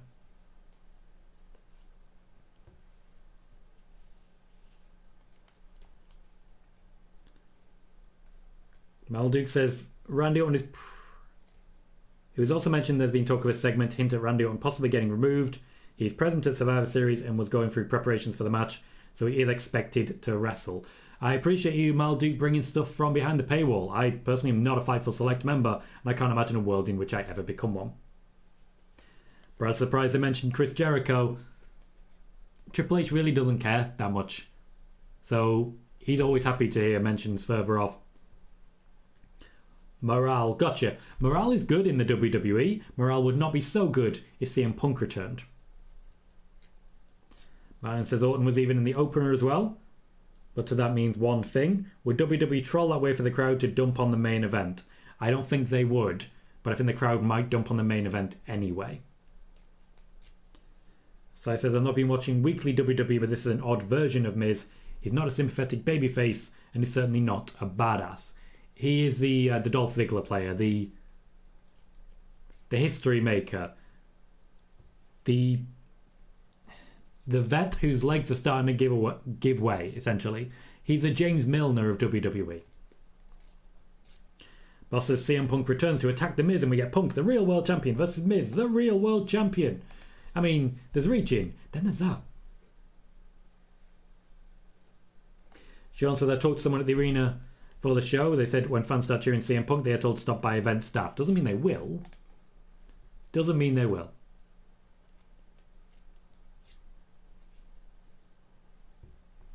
Gunther taking his time coming down to the ring.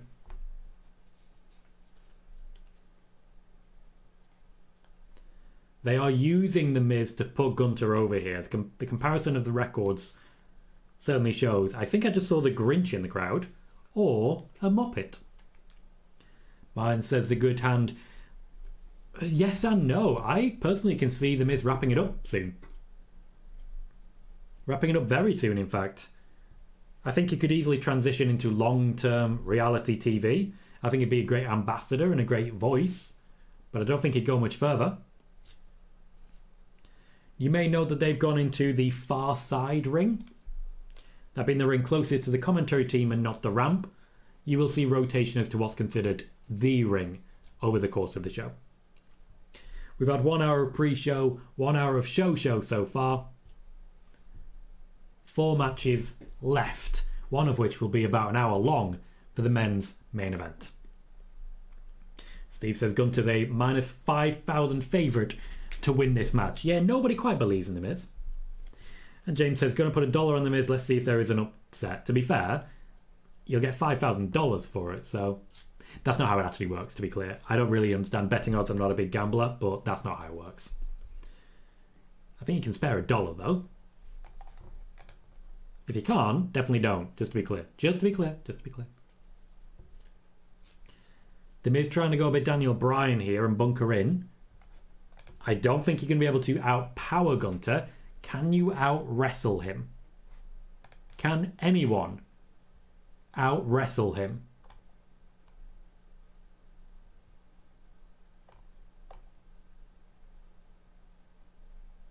Okay. The Miz again still taking his time. A little bit which way did he go? The match should last a little time. I don't expect to see a squash here. That said, that's got to hurt. The Miz genuinely just staying down there. Brad says Miz is still a future Hall of Famer. I wholeheartedly agree with that. The man's earned his stripes. The man is an incredible talent. It's just a shame that he had his heyday in a bit of a down period. Juan says, say Tom, fans think Chris Jericho is returning because Michael Cole acknowledged him on commentary. Fans are so stupid. I think it's more wishful thinking, to be honest. A slap to the face by The Miz. A good reaction face by the referee as well. A very good reaction face from the referee. The Miz having to play a few dark side tactics here, but it's working for him. The Miz being clever. Corey calling him ferocious. That's not personally what I see. I just think he's being clever. Miz trying to chop the man down. I'd say it's a solid strategy.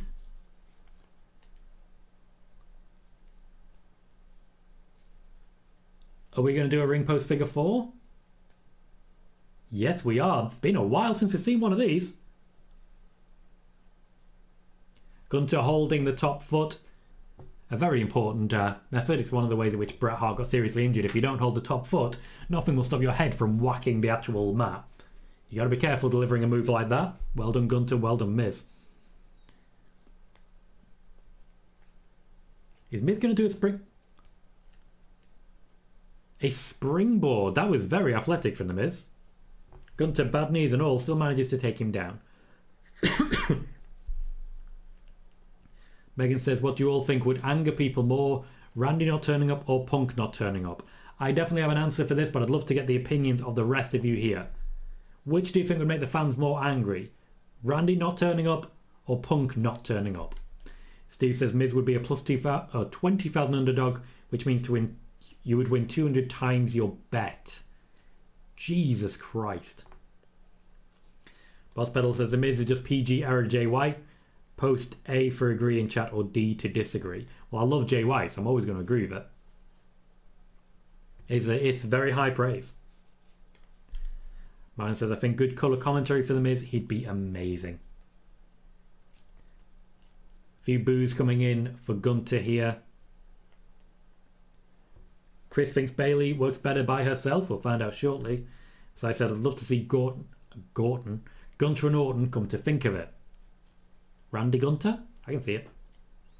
Malduk says Orton as he's billed, which is fair. 456 suggests Randy. Devil saying Randy as well. James says at the moment Gunther is a betting favourite to win the Rumble. And he says Randy not turning up, and Goma also saying Randy since he's actually being advertised to be there. Devil says if Punk was to return, I think it would be at the Rumble. And James says LA Knight for Money in the Bank next year as regard the betting odds. Brad says Punk, it's in Chicago. So let me give you my answer for this one. More fans would be upset if Randy Orton didn't appear, as rightly so he has been booked. However, it would certainly seem like more fans are angry that Punk didn't show up because there'd be less of them shouting a hell of a lot louder. They would be calling the WWE the worst company in the goddamn world for not bringing back a wrestler that they don't want.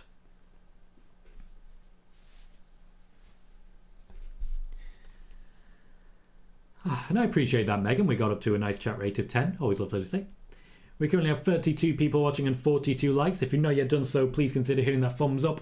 3 more gets us to 45. In the meantime, if you haven't yet subscribed, what are you waiting for? You'll get a notification every single time we go live with Spoiler Warning, our flagship news show on Mondays and Fridays, with our SmackDown and PLE watch parties, with WTF Wrestling on Sundays, and coming up with PLE Wednesdays on Wednesdays, no surprise there. Gunther gloating to the crowd, which is a new look on him. He typically doesn't much care about crowd reaction and doesn't play up to it. He's actually being a heel now, which is not really his play.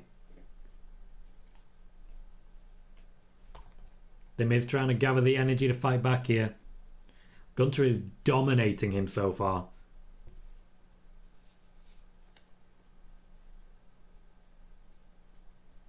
Going for a powerbomb. To be clear, Gunther does not have a finisher. He just wears you down until he can't kick out anymore. But he helped The Miz go around there. The Miz with a Hurricane Rana. This is definitely a face Miz. It's a very different creature. Miz slow motion, telling Gunther to slow down. Miz seems to be calling this match. One says, kind of crazy. Fans gave AEW flack for not delivering Mercedes money back on January 11th of this year, but won't do it to WWE for not bringing Punk. Different strokes. Boss Pedal says, technically they wouldn't be false advertising if CM Punk showed up over Randy, as a Viper is a venomous snake. Ooh. I mean, that's a solid burn, mate. Solid burn. Devil said, I would love it if Grayson Waller came out of Punk's entrance. It would rattle everyone. I mean, it would, but they would need to, pay for it, and I don't necessarily think Living Colour would be behind that one. That said, a request is a request.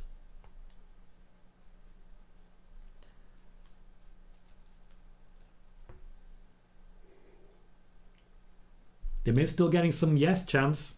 Chopping the big man down. Gunther potentially in trouble here.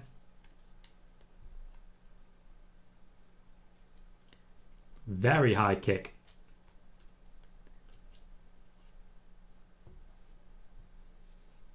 Oh, welcome, Dan. Nice to see you. There's crowd interest in this match. Seems about what one would expect. I was honestly quite surprised that Miz got such little reception when he came out, but he's earning his chops. He had a lovely little springboard move. He had a Hurricane Rana. The man's showing off. He's really breaking out the face offense and not just the usual heel offense. Is that a V-trigger? James says Dominik Mysterio is a second favourite to win Money in the Bank. I would love that. Dominik versus Seth would be lovely. Again, tilt-a-whirl DDT. The Miz is breaking out the face offense. Andy says, I wish Gunther's wife Ginny still wrestled. It's possible that she does on the indie scene, mate.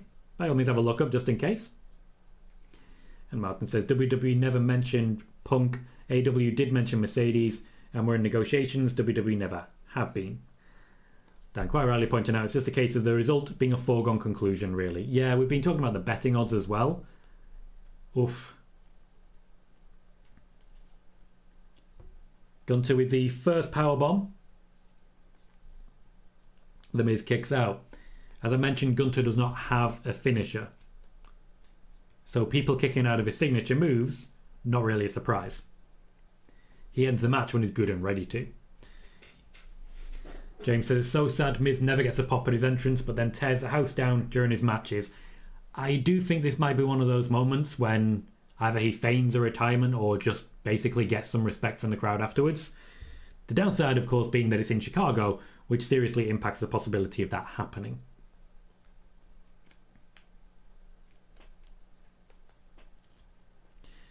Megan says, for me, Miz isn't a face.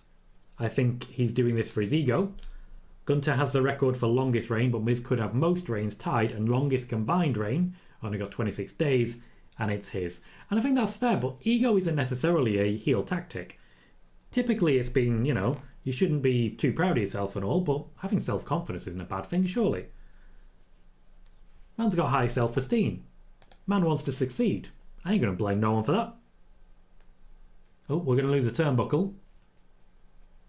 We have lost a turnbuckle. We're going very Toriano here. Miz with a low blow on Gunther. And a second. Hang on. Surely not.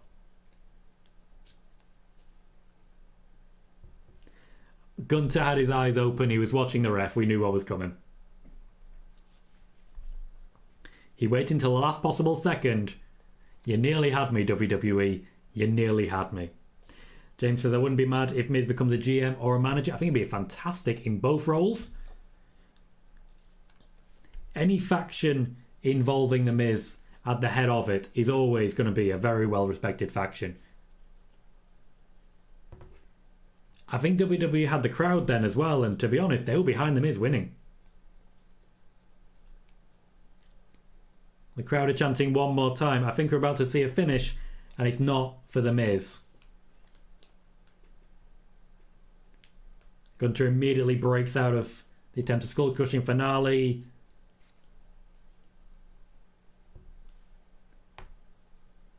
Gunther escapes again. The crowd are 100% invested now.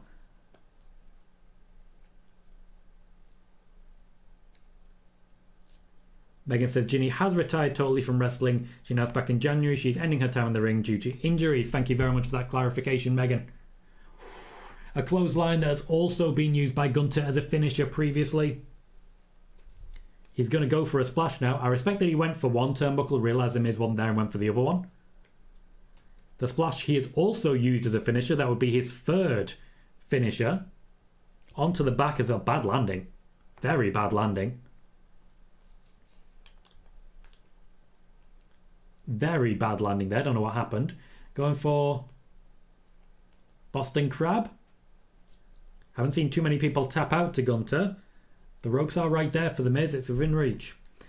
Dan says, fair play. They've got the crowd. Used all the tricks, but they worked and were needed. Walls of Jericho. This is a Walls of Jericho Miz tapped.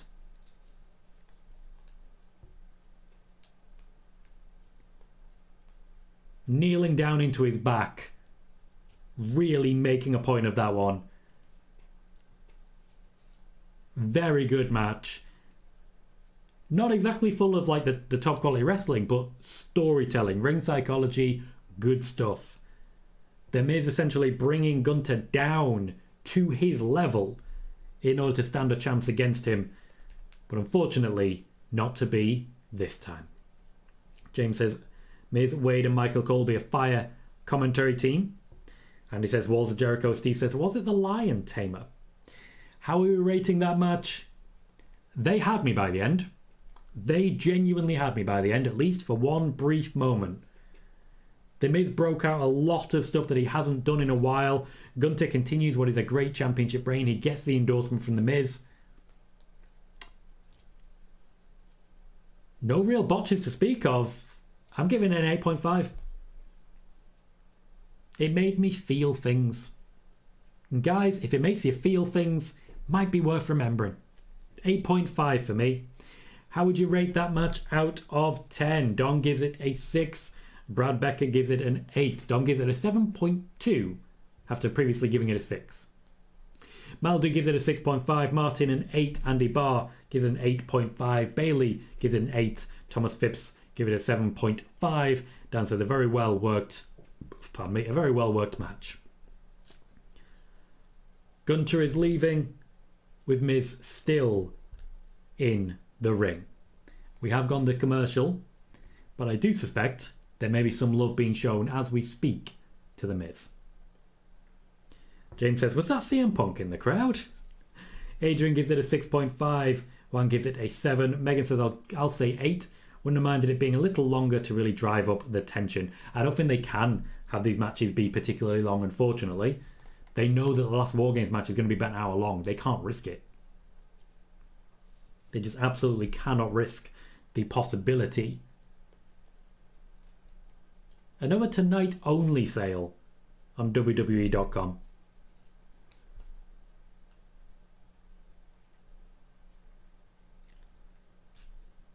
So Liv Morgan and Jey Uso are in a commercial for, well, what is Capital One in the UK is Credit One in the US. Whoever said Liv Morgan might be coming back, and imagine they're going to call this a big win.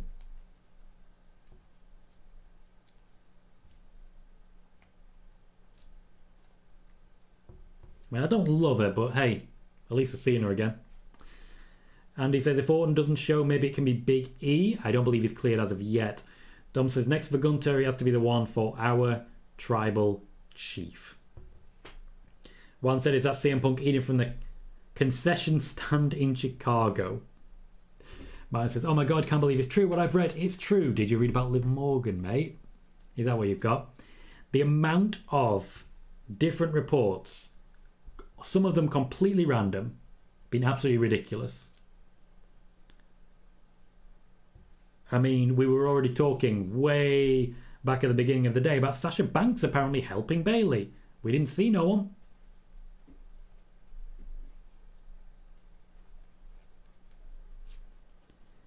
Okay, Judgment Day celebrating the lack of Randy Orton very much strengthens my opinion that Randy Orton will indeed be there.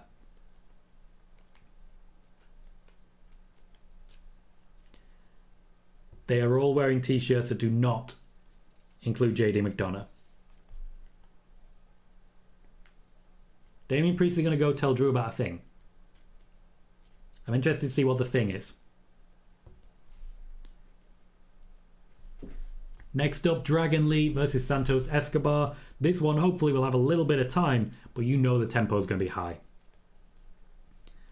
Megan says, I'm not saying they add in like 10 minutes, maybe another 2 to 4 for one more pinfall attempt and escape. Possibly, I get what you're saying. Oh, mine says local pizza 2 for 1 tonight. Hey, why not? Good way to celebrate. James says, what the hell is going on with Randy? I suspect they're just adding intrigue, adding a little extra tension. Sean says the superstars not allowed to use both rings when they're competing in a singles match. They are. It's just that they're going to a very low amount because they need to save those spots. They need to save those spots for the actual Wargames match. James says the thing is Punk. So you're saying Damian Priest needs to tell Drew McIntyre about CM Punk. We've talked at so much length about CM Punk's thing. We've also talked, thankfully, about the Miz's thing, which I've got to be honest, I'm more interested in the Miz's thing than CM Punk's thing. And apparently the Miz's thing is gigantic. Enormous. And a little bit intimidating. It's going to be a little awkward, the entire promo package, the entire hype package for Escobar versus Carlito is Escobar versus Carlito. The hype package does not include Dragon Lee. They're just going to throw him in at the last second.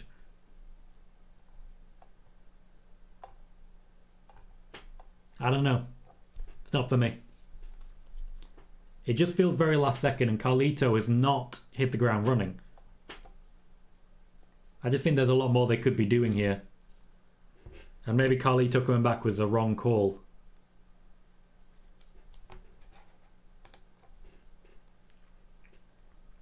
And he says, I'm looking forward to this Dragon Lee and Santos match. I agree. I think this has got a lot of hype behind it. Brad says, I mean, he did land Maurice. Maurice, who apparently is backstage with Tyler Breeze. Waiting to see if she does pop up. The match is over now, so I'm not sure if we'll see it. Honestly, I think when it comes to match quality, Dragon Lee coming in over Carlito is probably for the best. Carlito does wrestle a little bit slower. And he does seem to get blown up a little bit faster as well.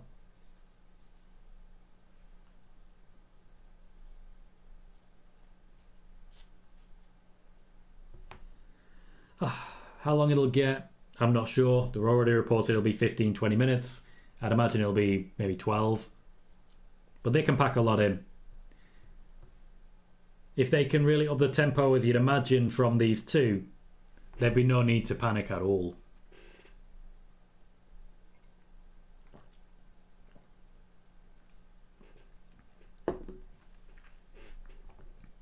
Kevin says, I'm going to be honest, this is bull. I really looked forward to Carlito versus Santos. I don't know what's going on here. It would be pure speculation. But I just don't necessarily think Carlito is fit to go. James says, why is Carlito back if he ain't even going to have matches? Well, I mean, to be fair, he has had 2 matches so far. They've just been very, very brief. Blue says Carlito was great for his surprise spot, but as a regular, the roster is too big for that. Welcome, Lauren. Thank you kindly. You are a member for 4 months and you get to celebrate that.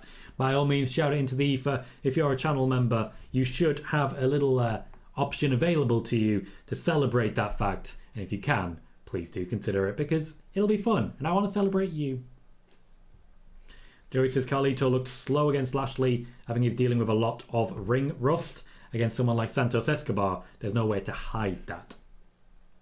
Lauren says, what do you think of Wargames so far? Enjoying it. 2 very good matches so far, very different as well.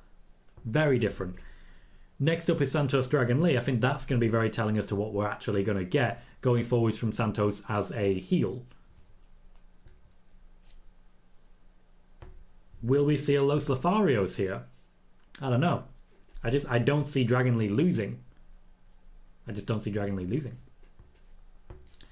Eric says, how would you rank Ronda's 4 Horsewomen and WWE's? I wouldn't. I wouldn't. We've got plenty of people who've done plenty of great things. And plenty of people who feel more big time, shall we say. But I wouldn't necessarily rank people. Blue says Santos versus Lee is an upgrade.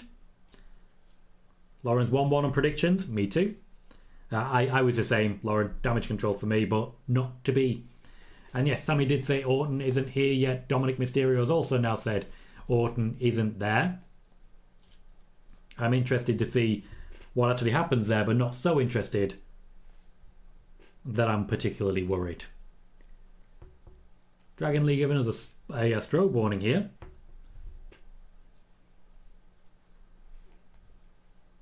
Another very small reaction from the crowd. And as once again, the fact that the crowds are expecting CM Punk, the wrestlers have a very difficult job ahead of them.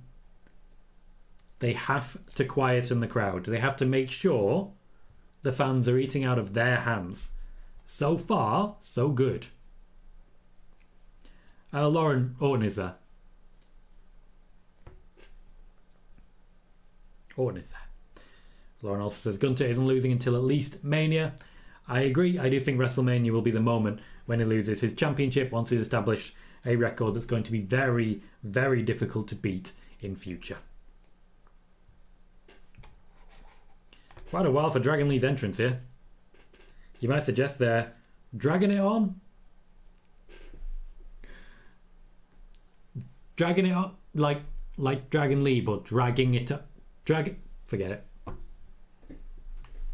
Dom says maybe Randy doesn't show and Shane shows. Once again, mate. Once again, just to warn you ahead of time, we have an unfortunate habit here on the Tom Colohue channel of accidentally summoning Shane McMahon. So let's just be careful. Let's just be careful. You have to be careful with the S word, guys.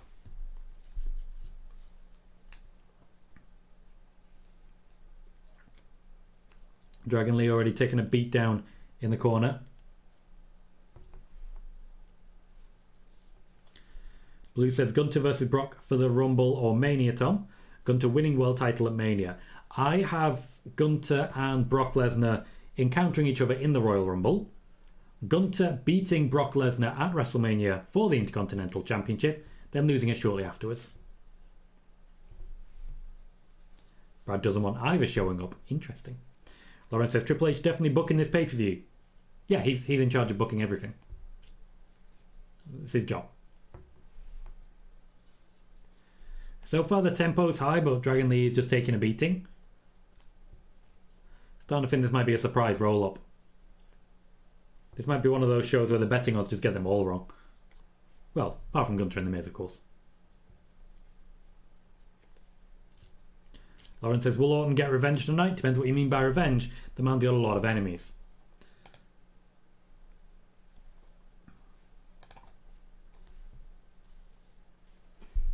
Santos taking his time. And taking control.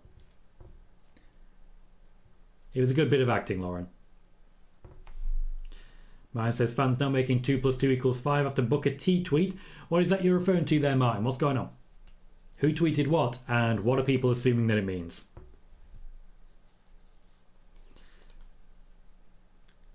This Survivor Series has definitely drawn a lot of crazies out of the woodwork. The ones who aren't just saying, I think this is going to happen. The ones who are saying, God himself has told me that CM Punk is returning. You know the ones, the idiots.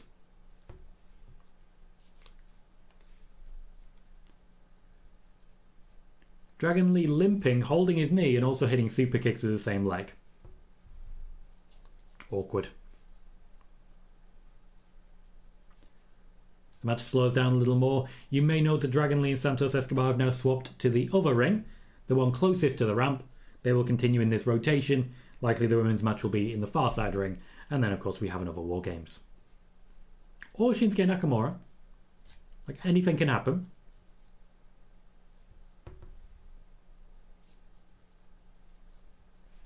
Martin says, Booker T did a tweet an hour ago, and a CM Punk, I imagine this is sign, was visibly shown not covered up or confiscated and isn't, shall we say, hidden.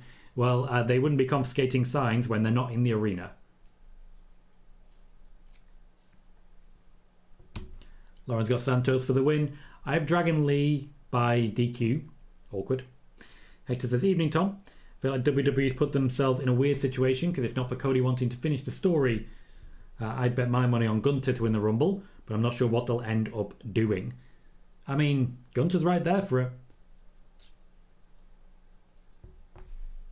I would love it if Gunther was a dual champion. It'd be a great way to put over the Intercontinental Championship further. He doesn't lose it. He just wins the World Heavyweight Championship at WrestleMania and then just moves on and leaves that championship behind. I think that would absolutely work. Lauren, I think Randy Orton will receive the biggest pop, and also because it's not CM Punk, the biggest heat.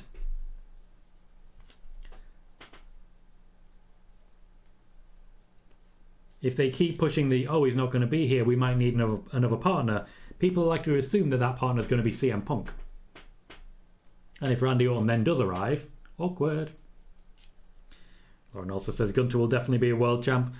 He absolutely will. He's got future Roman Reigns written all over him. He will be the guy for the company. And I don't think it'll take too long for him to get there.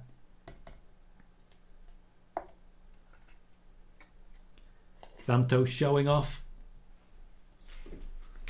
Dragon Lee survives.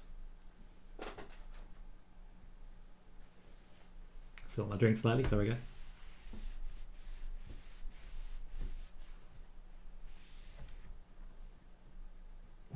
James said if Stephanie is there, Shane is probably there too. I don't believe any dirt sheets have reported that Shane McMahon's there. Just the one report that Stephanie is there.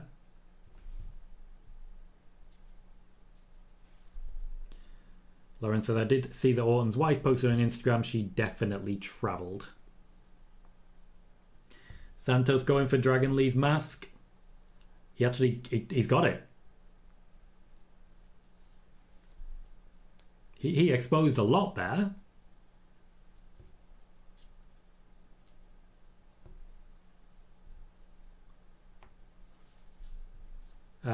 Fair enough, Martin. Gotcha. Could be fun. But yeah, can't see it at the moment. It does seem as though they're piping in some audio to continue this story with Santos. Lauren says, could Steph renegotiate her contract since Vince is gone? Stranger things have happened.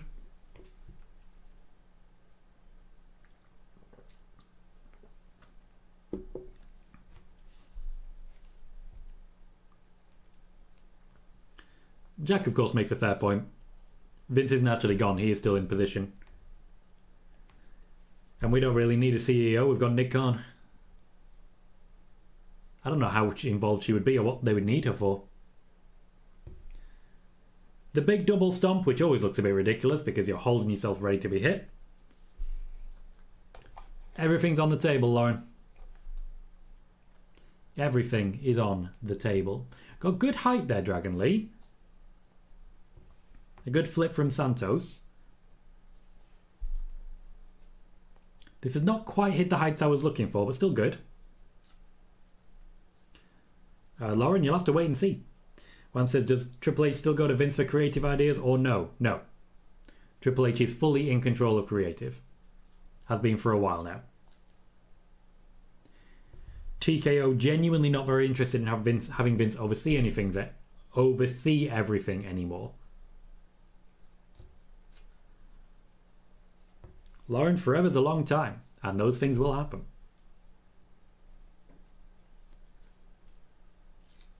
Dragon Lee's lost a wrist cover. I also think he might have got a cut lip there.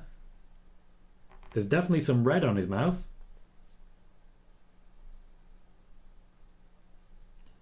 I feel like there's been a lot of blood so far.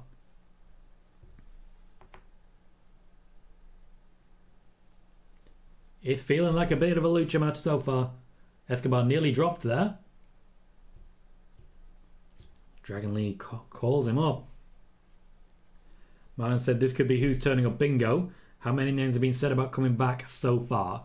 Only one has returned, and nobody reported it to my knowledge. R-Truth. I didn't see anyone report on R-Truth.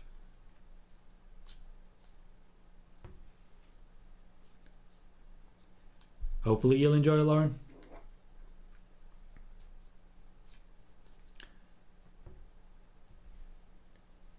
We're now at the point of showing off. I feel like we're heading into the end of the match here.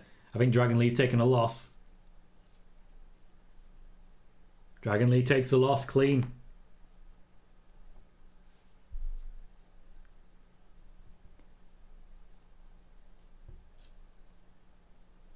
Mine says Escobar made that obvious. He stood there watching Dragon Lee for the move. He did, but to be fair, that is also at times realistic considering he was preparing to counter it. Good control there for Santos Escobar. In the end, I think that was the right call. The match itself was okay. I'll give it a 7. Decent pace. Very little actual tension. A little bit of showing off. No real botches. Very brief though. Very brief. I'll be interested to see how long that actually was because I think it was only about 10 minutes. A win for Santos Escobar does help to propel him upwards. I do think he was the right person to pick up the win. So I say 7 out of 10. Good while lasted, but brief. How would all of you rate that match out of 10? Out of 10. I'm giving it a 7. Dom was giving it a 6.8, but Escobar couldn't lose for momentum. Bayley gives it a 6.5. Andy a 7. Lauren says, I didn't think WWE would make Santos heel before Mania. It's been building for a little while. 456 says 6. Lauren says, I give it a 5 out of 10. Gomez says, Escobar is talented. He does deserve more opportunities. And more opportunities will definitely come. Jack gives it a 7.5. Joey says, why was it so short? Disappointing. Because they know they need as much time as possible for the main event, the men's War Games. Brad gives the match a 7. Adrian says, meh match in my opinion. 5.5. James gives it a 6.9, Gomar a 6.5, and Thomas a 7. Joey says, I hate these short PLE matches. Well, there were a few people wanting more matches, and that would have made them even shorter because Triple H does not like to stay around longer than he has to. He's a get in, get it done, and get out sort of guy, and honestly, I don't blame him for that. I really don't. So we're now just over halfway through the show. And honestly, I'm excited to see how we're going. The match quality has been high so far. The matches have been good. The Women's War Games certainly, I think, is the best one we've seen on the main roster so far. Admittedly, we've only seen one, but you get what I'm saying. Bayley going down the way she did was very clear indications of what's happening next.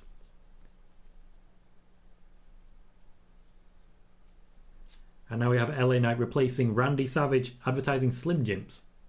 Interesting. There is a car entering the arena with the New Day Rocks. Horns being bid against Slim Jims. I see Drew McIntyre and Damian Priest. I also see the arrival of Kofi Kingston and Xavier Woods. Will we see Tyler Breeze here? Drew McIntyre and Damian Priest seem to have moved on now.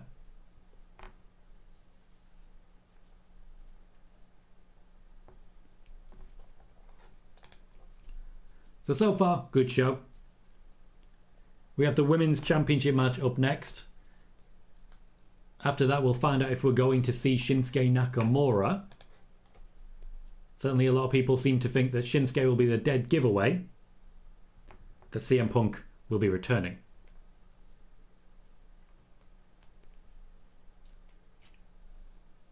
That is likely the only appearance we'll get from LA Knight, by the by.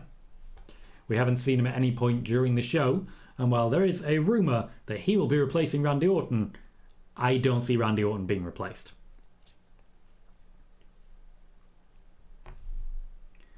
We're going to our hype package for our final non-War Games match. I've got to say, this is running pretty quickly. And it is Rhea Ripley defending the Women's Championship against Zoey Stark. No question that Rhea Ripley has been at the very top of the division. Has shown what she and the entire division can do. She has dominated the competition. And honestly, I'm just very, very excited to see it continue. Devil says, who do you think Nakamura is talking about? Honestly, you've got me. I think Randy Orton's a possibility still. We haven't considered the possibility that maybe, just maybe, he's speaking about R-Truth. I don't know if he knows, but R-Truth's back now. James says, this feels like it's going to be a 2 hour and 15 minute PLE. I doubt that one. Don't forget there's a full half hour just to get everyone into the War Games match before the War Games match even technically starts.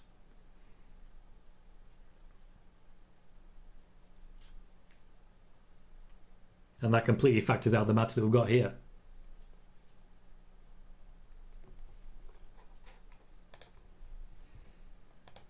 We have reached a point past 600 views now, so I just want to say a massive thank you to all of you for joining us. All of those 600 views will also have a little bit of ads associated with them, which is very, very good things for the channel and good growth for the back pocket. So I do very much appreciate it. I have been experimenting, as I've mentioned before, with the different ways in which to monetize and use the monetization settings. Today, I've allowed YouTube to insert mid-roll ads for me in a balanced manner. So medium earnings potential, balanced viewer experience, because the conservative setting, nobody seemed to actually notice that they actually got ads. So I reckon that's a win for us. Joey says maybe Nakamura is talking about Vince. Stranger things. Yes, I'm experimenting with the different options for mid-rolls. Let me know if you do see a lot of ads. Let me know if you see no ads. Let me know your experience and if you kind of hate me for it. And we'll go from there. Robin Dave says WWE is doing an angle where he shows up late to let the fans stir up the CM Punk chants Then Randy shows up. What's your opinion on this? Is that what's happening? Because to be honest, if that's what's happening, I'm down. I'm very much down. It's just, if that's what's happening, it is an intentional increase of the level of disappointment. It's a troll job, and it would be fun. You guys know me. I like a troll job. Also, hey Rob and Dave, how are you? Are you Rob or Dave?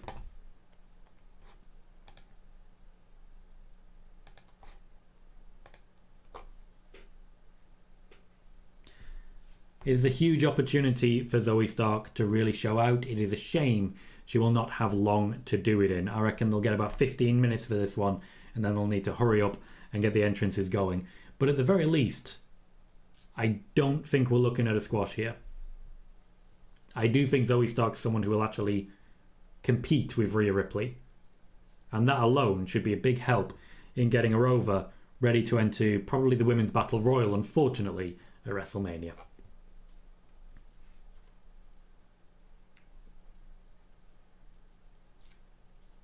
She's rocking the war paint. I can't imagine that's going to last too long in the actual in the ring.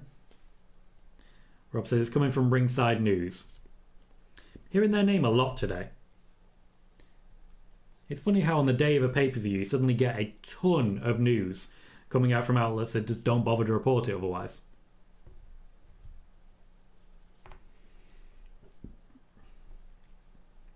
Joey says the undercard matches have been a bit of a disappointment so far.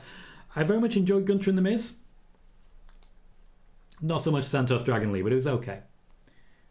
Zoey Stark has stepped into the ring furthest away from the ramp, which is of course in rotation with what we've just seen on the other side.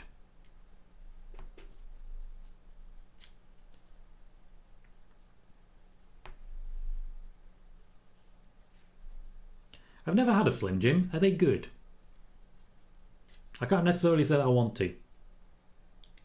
Zoey Stark is apparently calculated. I don't necessarily know what that means.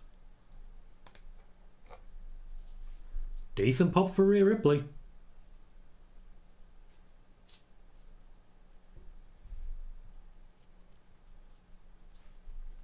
Oh my god.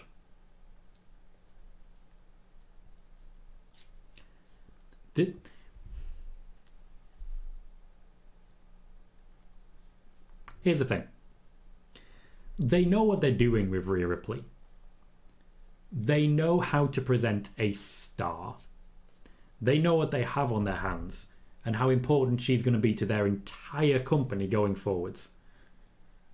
There have been comparisons between what Rhea Ripley is doing now and what Roman Reigns is doing now.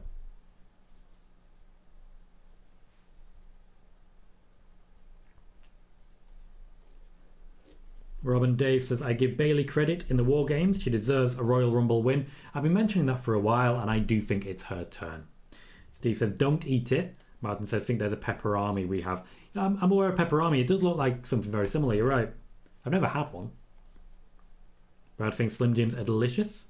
Bayley said she could be bigger than Roman as a crossover star. I think she could be bigger on the basis of starting earlier, because it took a while before Roman really hit the heights. Rhea Ripley is achieving at the top level at a younger age than Roman Reigns was achieving at the top level.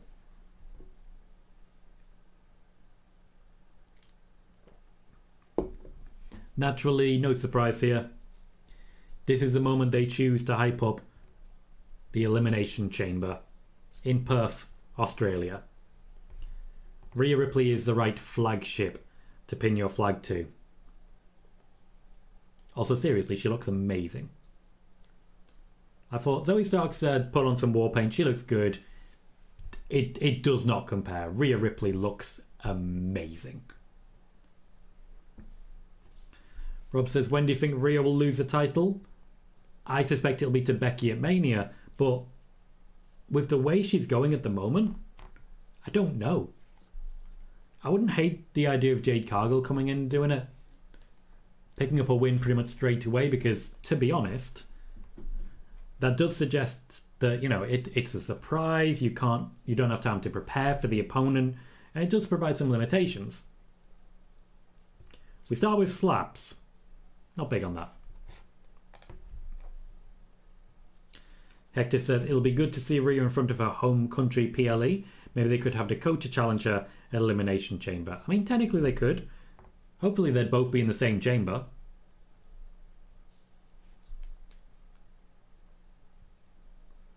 If we are getting to Becky versus Rhea... Oh, awkward, very awkward. Good landing in the end. Rhea saved herself on that one. Where was I? Yes, if we're going to get to Becky Lynch but Bayley's going to win the Royal Rumble... Nice from Zoey Stark. Crowd again behind her.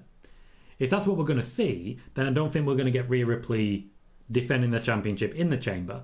But I can imagine her standing to the side of the chamber, watching everyone else compete for the opportunity.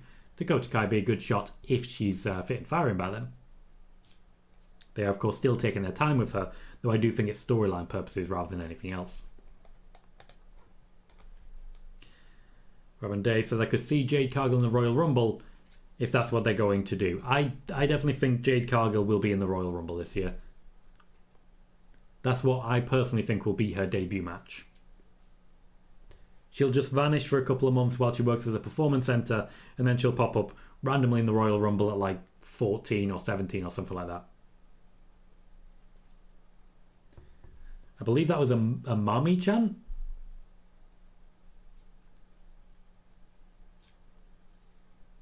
Zoey with a DDT onto the apron, and Rhea really made that look good. Zoey is just using her physicality a lot better. Oh, lovely. A lot better than a lot of wrestlers have against Rhea Ripley. I'm looking particularly at, for example, Raquel, who's, yeah, she's been able to throw her opponent around, but she hasn't necessarily been able to physically dominate like Zoey Stark is. Zoey Stark is literally just moving Rhea Ripley around the ring. James says that ref has said that a lot of them have asked her, what does Rhea smell like? Ugh. That's wrong at every level. Juan says, hey Tom, what's the reason AEW can't hold on to casuals? Booking or because they're focusing on their homegrown talent instead of the ex-WWE talent? Neither. It's a lack of recaps. You know how we really hate how the WWE gives us the same information 4 or 5 times in one show? If you're just tuning in, that's vital. If you miss 2 weeks and you come back to a WWE Raw, they will recap everything that you've missed. If you miss 3 weeks in AEW and come back, they won't recap. And fans online will tell you should just watch more. The retention rate is the issue there. Robin Dave says, Rhea has come a long ways. What an amazing wrestler. She's absolutely dominant. I remember the first few matches of hers I watched back in the days of the Mae Young Classic. Rhea Ripley versus Dakota Kai was great fun. I knew at that point that something very special was coming.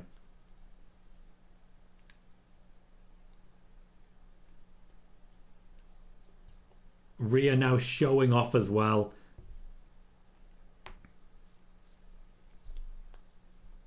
Both women are showing the power game. And the power game, as we know, historically, is something that tends to result in botches, but so far, not so much. I don't think either of them is necessarily in full control here.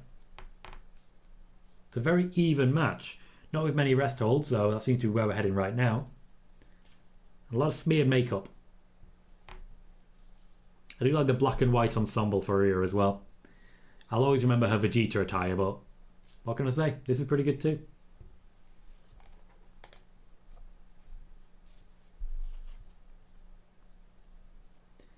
She's driving a knee into the back of Zoey. She's taking control, holding Zoey down and just seeing what she can make her do, basically.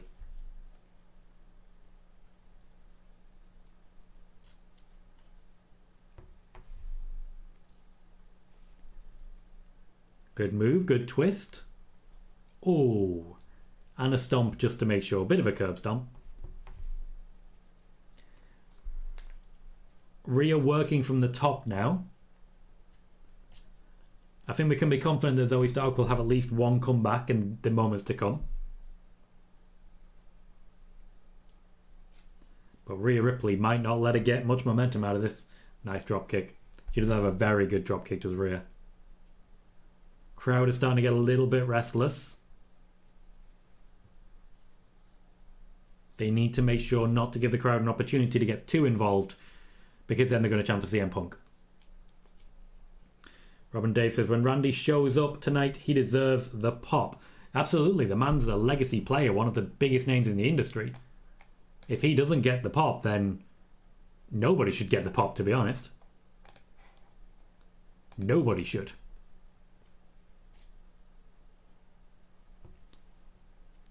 The crowd are into the match, but the tempo's the slowest that we've had so far. I'm not in love with the tempo. Rhea Ripley, though, is working a bit more of a, what can I say, a Roman Reigns style. Some of these are like actual haymakers being thrown right now.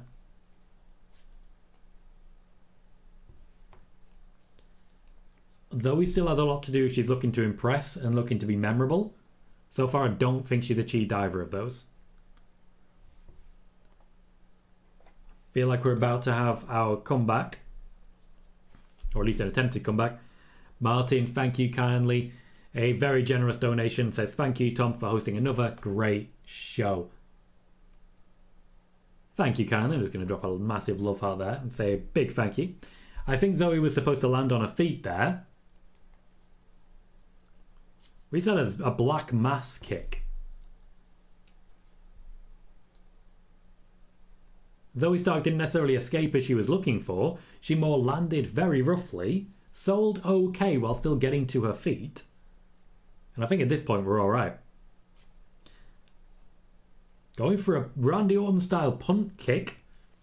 That moment wasn't coming. Tom says, remember Tom, Mummy always on top.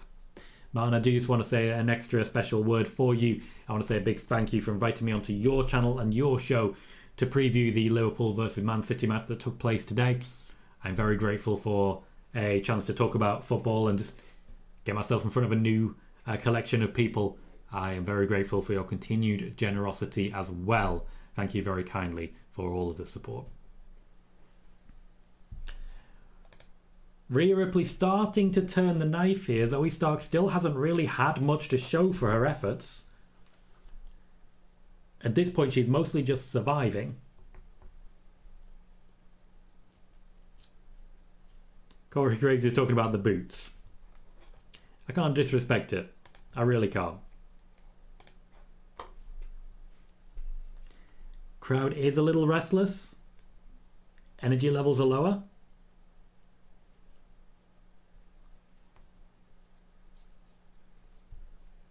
Zoey Stark with a smile on her face. Seems like she wants to get beaten up. Surely not. No. Okay, we've got a little bit longer yet. Lovely, lovely German suplex there. Though we start building up a bit of pace. Getting a bit more offense in. You're not winning, mate. That's not how that plays.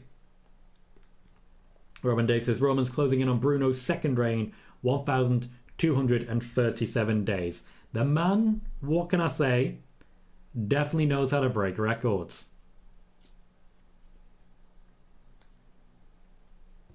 Finish did not land. Lovely reversal by Rhea, creating a bit of opportunity. We are just going full on strong style. Riptide? Yes, it is. Sexy pin. An image that will certainly do the rounds on social media. Zoey Stark put up a decent fight, but I can't say she put up a good fight. I don't feel she really looked good in defeat there. It was a pretty standard Rhea Ripley match. A couple of threatening moments, but no actual threat. Michael Cole says Zoey Stark will have won herself a few fans. I don't necessarily think she has. That was not a memorable performance, unfortunately, and I think the booking has more to do with that than Zoey Stark herself.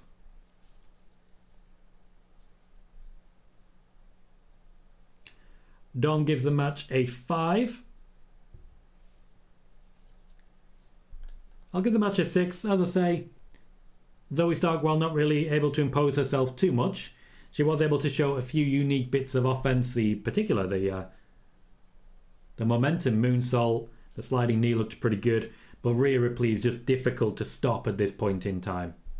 They had decent chemistry together, and I think their use of the power play was solid in a way they don't often see. Zoey Stark was able to manhandle Rhea Ripley a little bit, move her around and maneuver her in the ring. But unfortunately, by the end, it does feel a lot like a very standard Rhea Ripley match.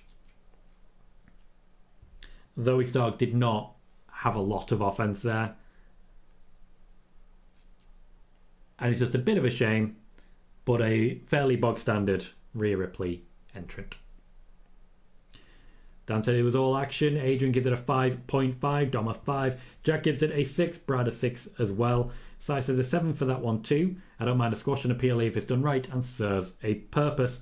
And Bayley says 4.5. Not a compelling match. It's a shame. I do think there's a lot of quality in Zoey Stark. I do think she's someone that they can definitely work into big name programs going forwards.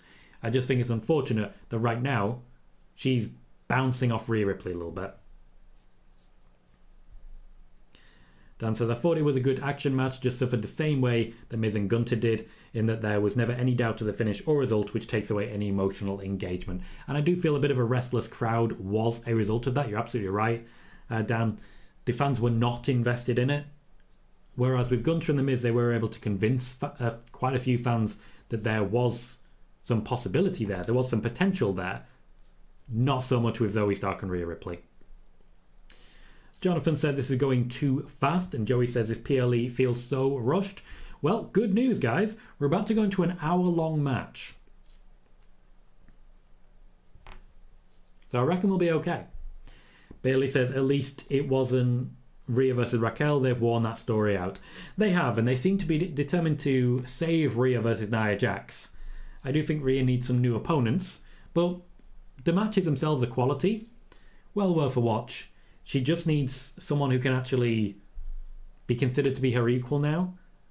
I do think this particular title feud sets fire the second Rhea Ripley shares a ring with Becky Lynch again.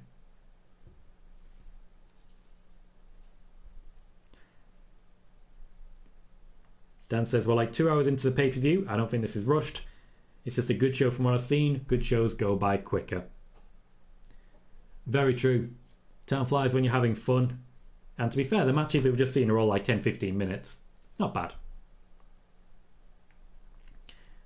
Now, if we are going to see Shinsuke Nakamura, it has to be now.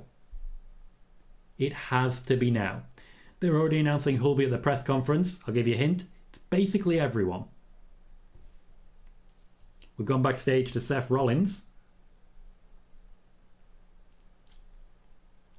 We've got Jey Uso, we've got Sami. I'd imagine we're about to get Cody.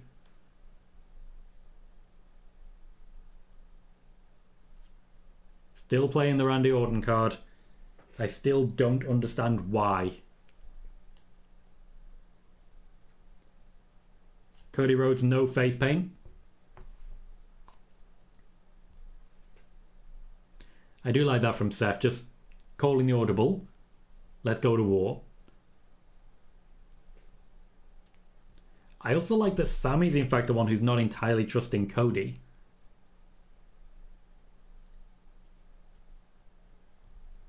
Dom says it's time to sing. Pick your song. Right after this break, they say.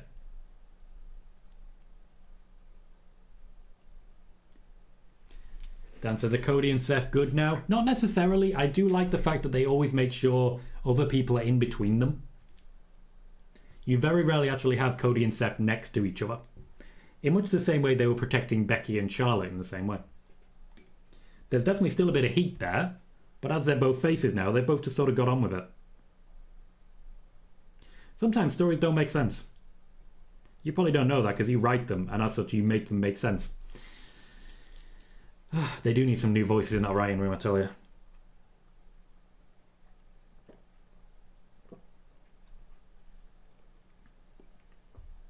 The commercial break basically seems to just be an absolute sing-along for Judgment Day.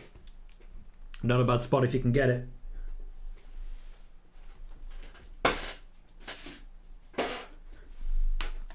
Bayley says, doesn't appear we'll see Shinsuke. I don't know how that's possible. The internet told me he'd be here.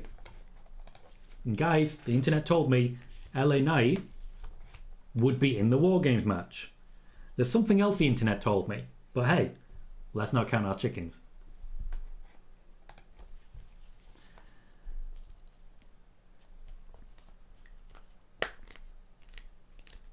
We've just... Yep, I can see confirmation now. Stephanie McMahon is indeed backstage. Stephanie Chase confirming it.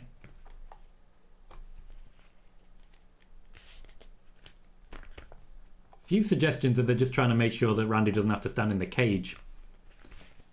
So we can just actually make a formal entrance late on. Wouldn't hate it. Would not hate it.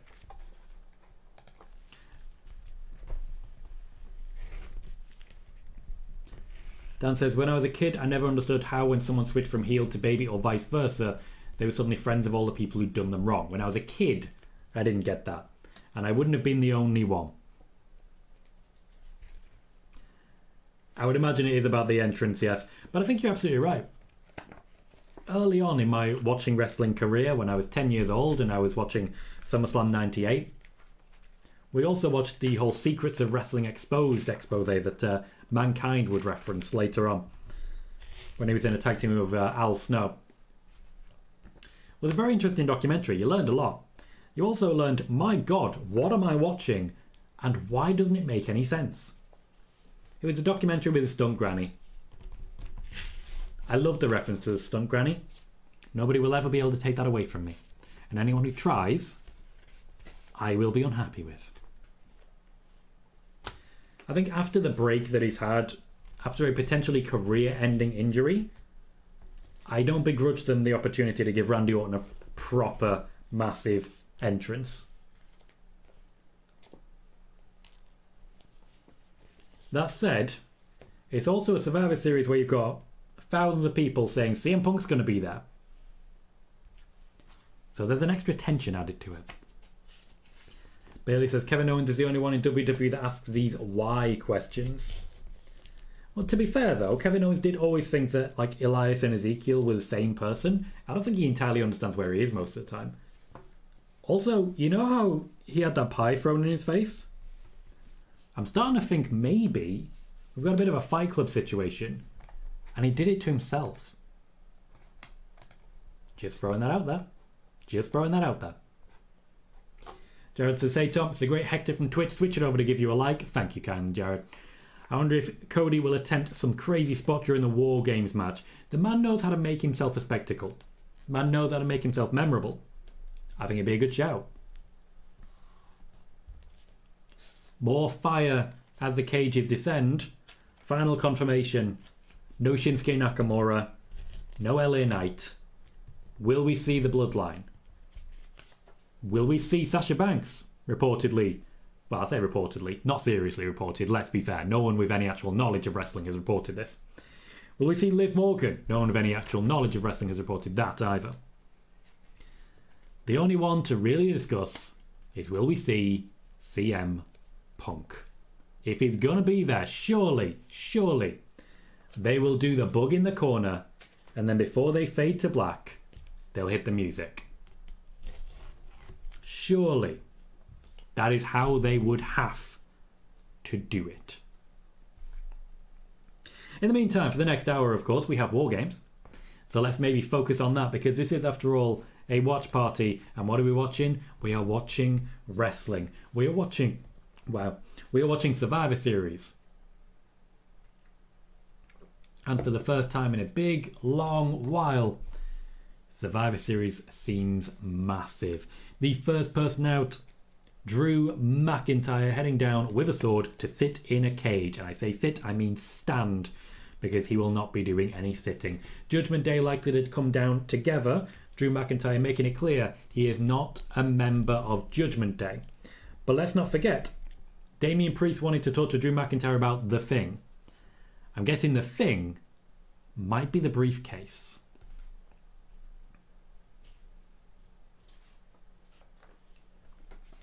Surely when it comes to the cash-in, you won't get a better chance than this.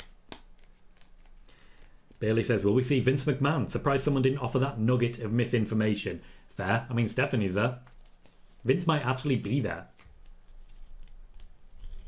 Martin says, I think with the hour we may see a cash-in at the end. Certainly there have been suggestions, and I know our very own Ed Fries has mentioned it a couple of times, the idea that we may see a cash-in in the middle of the match. Certainly that would be a new and unique way to do it that really adds a lot of tension to future Wargames matches, particularly if there's a briefcase involved. I'd be down for that. Because why not? Give me carnage. Give me hell. Give me everything.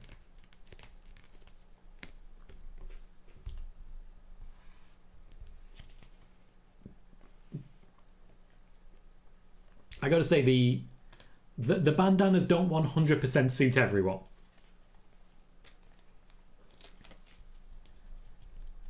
I do like this. Everyone just staring at Drew McIntyre. Dom's still chewing away, not 100% certain what he's doing. I don't see this feud happening. Not yet, anyway. But hey, if there's a championship change, much like when Drew McIntyre was cashed in on, Bobby Lashley and The Miz made a deal. We could have a deal made here where Drew McIntyre helps them and gets the first shot. Finn Balor will start the match. Certainly makes me think that Seth Rollins will likely start on the opposite side.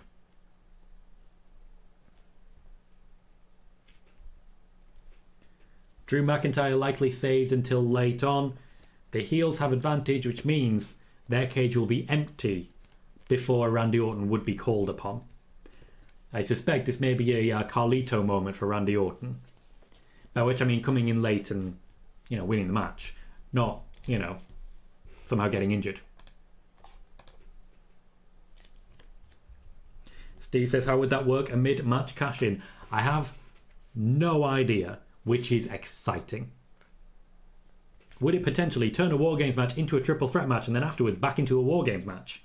If there's 3 people in the ring. Could they potentially segregate one ring to have a championship match, a World Heavyweight Championship match, and still have the other ring going for Wargames? Lots of options, lots of good options. Dan says, you have to start with your glue wrestlers in matches like this. Yeah, it's true of Elimination Chamber as well.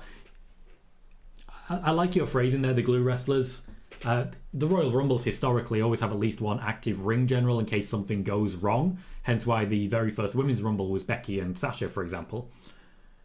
It's important to make sure you always have a few options of actual ring generals who can go in and say, look, this person's injured, this person's concussed, this person's lost like 2 legs and is about to lose a 3rd one. What are we going to do? Tell you what we're going to do. I'm going to headbutt you.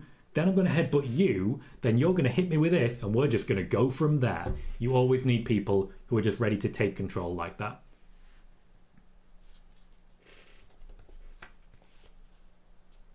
Cody Rhodes gets the first entrance on the face side. I'd imagine once everyone's had their entrances, they'll just sort of stare up the ramp for a moment. And that is when I feel like we're most in danger of a CM Punk champ. Martin says, totally off topic, but the Street Profit Lashley storyline has gone dead for me. Yeah, the Tag Team Championship match was not a great moment for the Street Profits, unfortunately, but I do feel they're focusing a bit more on B-Fab at the moment. Steve says, I mean, if you looked at Drew McIntyre, even straight lads like me can't help staring. He is a beautiful man. Here's the thing, and I've always said this. I don't describe myself as gay or bisexual. Primarily because while I do find men attractive, I have no interest in dick. That's the difference. Only way I can really describe it. People always seem to find that very funny. Dan says, glue because they keep the match together. Makes perfect sense. Blue says, Finn being a workhorse in his 40s is insane. What can I say? The man is fit. This is just overall, this is an extremely attractive group of people. Cody ain't exactly no slouch, you know?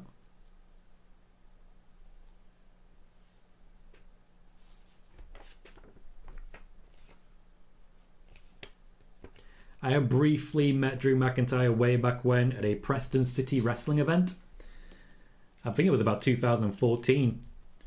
Before his return when he was working a match losing to Noam Dar. Imagine that now. Imagine that now. Noam Dar kicked out of a tombstone piledriver from Drew McIntyre. He's kicked out of it.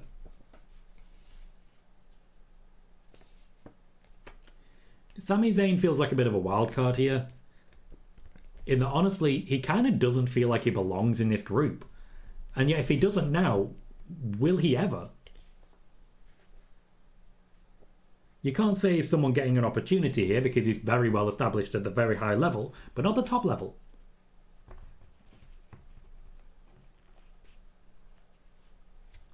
Blue says, do you feel like the Orton thing has added even a 1% chance of Punk showing up? No. I don't. But hey, we've all had 100% final proof. We all have. That CM Punk's here, right? We all have. We've all seen it. Bayley says Sami is a Shotzi of this men's War Games. Shotzi had a great showing, to be fair. Devil says Drew broken dreams when? I don't know. The only time I've actually seen is at Clash. I do like Drew McIntyre is staring at Jey Uso. He will not break that glare. The hatred. Drew McIntyre as a heel is so much better. The Scottish psychopath just holds grudges. He has rage. I can't get over it. Seth Rollins is indeed going to be starting the match with Finn Balor. They are not waiting for Randy Orton. Juan says, Boozer just reported no sight of Punk. If he shows up, then he will. Jared says, when Cody lost to Roman, the IWC thought Cody was buried, but honestly he's more over now than ever. He just knows how to get a crowd hyped, even without a world title belt. I think in many ways, losing that match broke the cycle of, oh, he's on scholarship. He's the chosen one. It broke that. And in many ways, that made him much more rootable. Joey says, I wonder what KO and Sami do for Mania since they aren't teaming anymore. I'm not sure. I don't necessarily think Sami Zayn has an opponent for WrestleMania. I don't see him fitting anywhere. So, who knows? There's still time, Martin. There's still time. Still time. Oh, that is how you start a match. Seth Rollins diving over both sets of ropes straight onto Finn Balor. Just lovely. I will never get bored of these two. This is my Usos versus New Day. This is my Usos versus New Day. You can't get bored of it. These two have amazing matches. Of course, they opened WrestleMania 34 with The Miz in a triple threat Intercontinental Championship match. Followed, of course, by Charlotte versus Asuka. I absolutely loved that combination. WrestleMania 34 in general, a great WrestleMania. Particularly with Brock winning at the end and the entire crowd just going, oh. Alright. It's very funny. James says the pop's going to go crazy.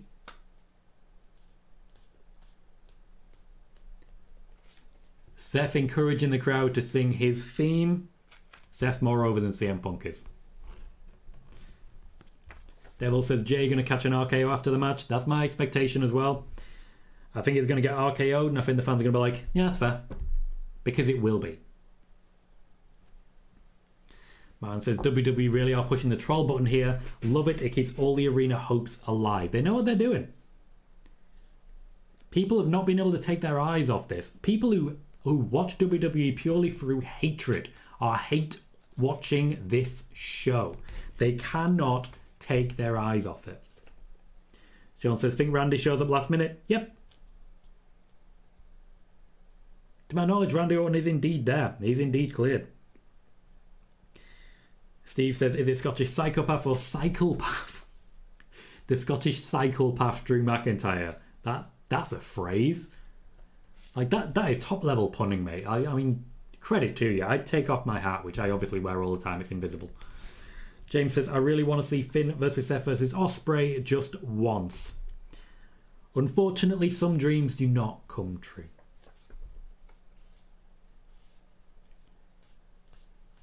James says there goes the muting of the crowd, and you could literally hear that dial being turned down.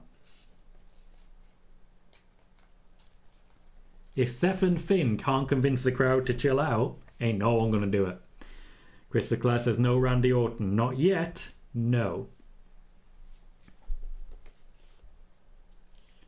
Wow, Martin goes even further. Can't be a psychopath if he would think he owns Rhodes. That is despicable. Despicable. Also great work. Ron says WWE just muted the Punk chant. You know what that means? Yes. The same thing as historically when they mute all of the chants. Nothing.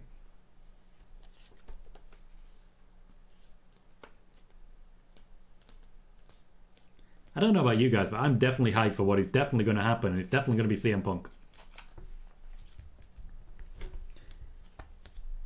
Who will definitely not be wrestling at Wargames, and is definitely in Chicago. You heard it here first. I missed my nose entirely there. But you get what I mean. You get what I mean. James says all WWE need to do is have some static go throughout the arena and it would go viral. It would. There'd be a huge pop. Maybe that's what they do. They just briefly interrupt Randy's theme if they're not getting the pop they want.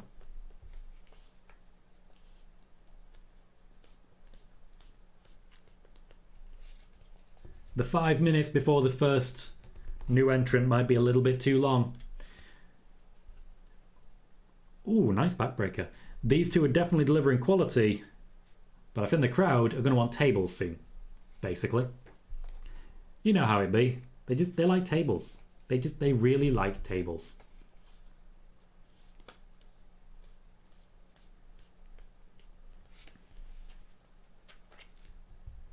Seth Rollins historically not a big lover of countdowns. If we all remember the Iron Man match with Dolph Ziggler, yeah, not a fan. JD McDonagh first back up in, so it's Finn and JD against Seth Rollins. Now the timer does not start to come down until the wrestler is in the ring. JD McDonagh distracting Seth there, taking a boot to the head for his troubles, but not yet in the ring.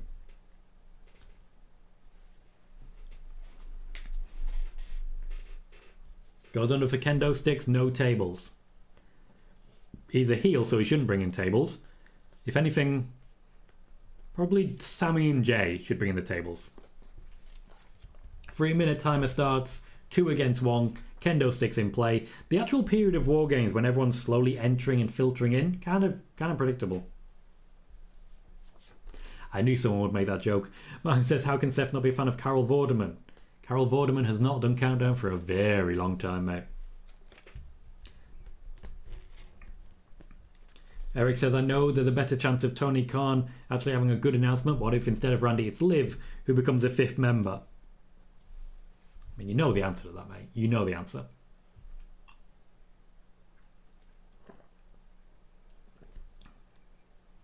Gomar says, hear me out. Right. Hear me out. Randy coming out to Punk's music, the ultimate troll. They don't need to troll. They're already doing it very successfully. You don't always have to troll people. I think sometimes, unfortunately, WWE does forget that. Sometimes it's really simple. Just have a good match.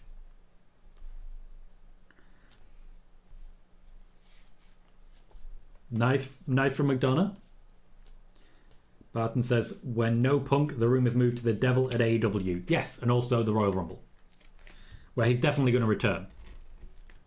And we'll be seeing trolls popping up in the chat again at the Royal Rumble saying they 100% have it, and here are some screenshots showing that they 97% have it, and that they 80% have it. Awkward for everyone involved.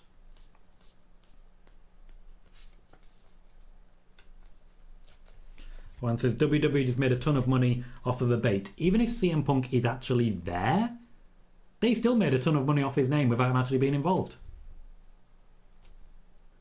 What can I say? They know what they're doing now. They follow a simple template that makes them a ton of money. You don't even need CM Punk for it. Don't get me wrong, if he's there, they're going to make even more. But I don't think he's actually going to be there. No, you're not wrong, Eric. You're not wrong. Finn talking to Seth, telling him it's going to be a long night. while shoving his wood in his face.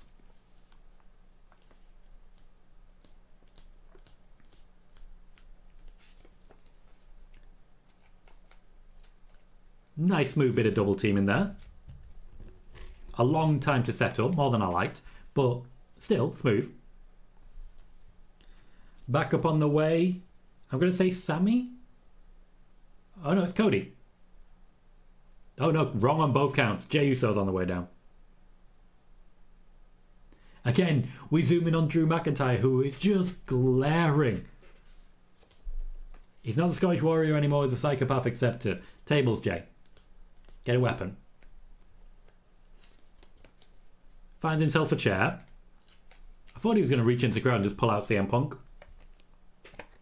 Would have been funny.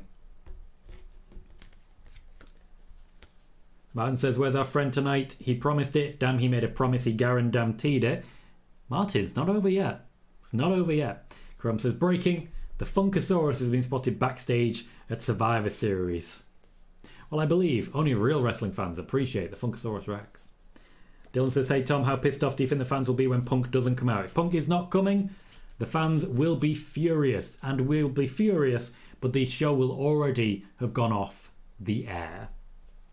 That's the thing they're not realising.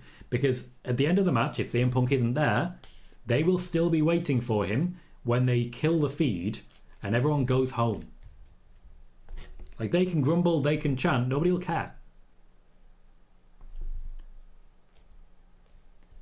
Because it's Triple H, the biggest moment when it's likely is when that little bug appears in the corner, and we all know it. We all know it. Jared said, I think this may be a good showcase for JD. He's not really the biggest with the everyday fan. He has a lot of talent in ring for sure. It is a big opportunity for him. You can see how he's worked there with Jey. It's a pretty bad rotation for Jey, unfortunately. But he knew what he was doing. And he's working with people like Seth Rollins, who has a natural athleticism that suits his style. Chrome says, set themselves up for disappointment. Punk was never advertised. Never even mentioned, really. Never even mentioned. Martin says that one fan waiting in the empty arena thinking it will still happen. This is why they do the press conferences in a separate room. Used to be they would do the post-show media scrum in the arena. They would just set you up on the front row and be like, okay, just wait. And once everyone's filled out, you can talk to Triple H. That's how it worked with NXT UK, for example.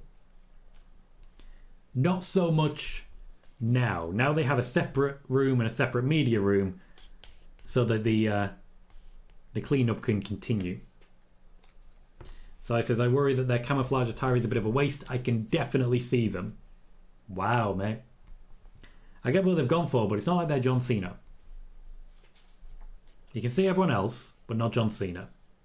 Also, Jey Uso's really blue. I like that they've dressed to match, and I'm sure Randy Orton has camouflage khakis on as well. But they also really showed what they're going for.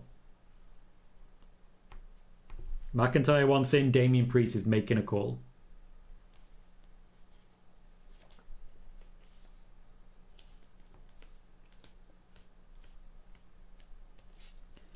Drew McIntyre saying you better know what you're doing. Damian Priest on the way down. Drew McIntyre not happy with the arrangement. Something's going on.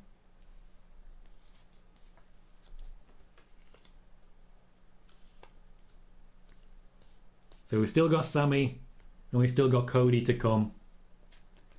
And on the heel side, we still have Drew and we still have Dirty Dom.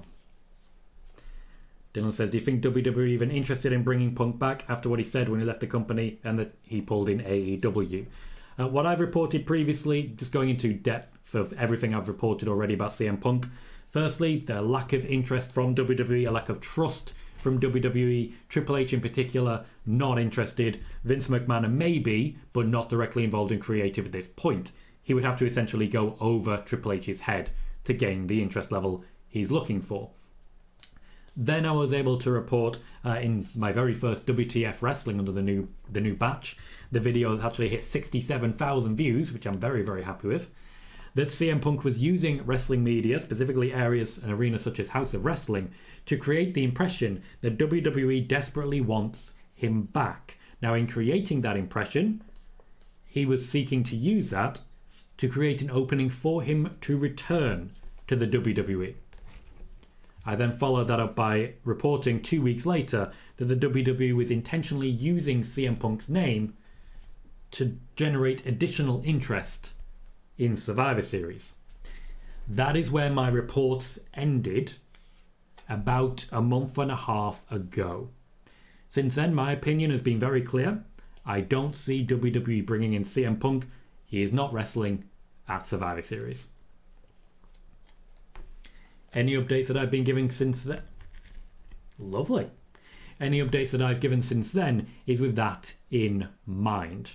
I do not believe we're going to see CM Punk.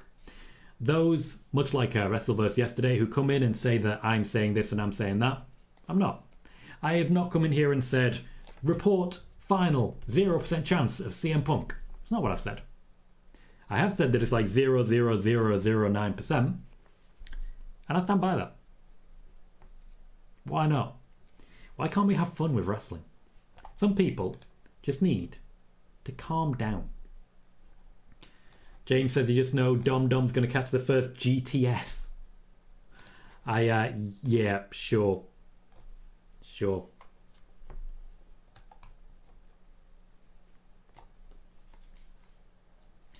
We are 10 seconds from backup for the faces.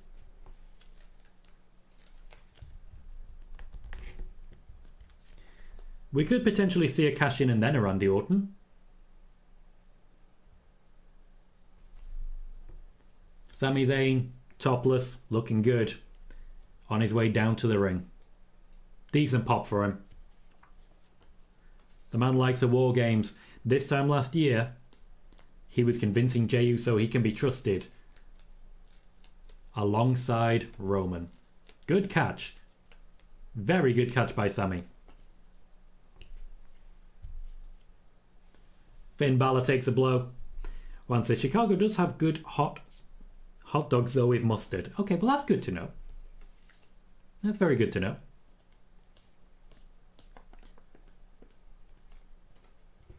Sami Zayn still hasn't entered the ring. This might be time for tables.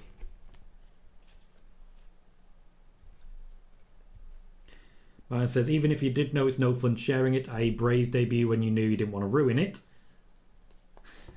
Yeah, I reported carefully around the return of Bray Wyatt. I was the first to report that he was interested in a return to wrestling, and the first to report that the WWE had reached out. I was the only one to report that he'd signed a new deal, and at no point did I say he would be debuting at Extreme Rules. In the main event of Extreme Rules, those who were watching at the time will probably recall that I may have started to drop a few hints and a few suggestions. But with about 10 minutes left until it actually happened, I'm pretty happy overall with my choices. Spoiler warning is a show designed to keep you updated, to help you to make the decisions required to be a wrestling fan.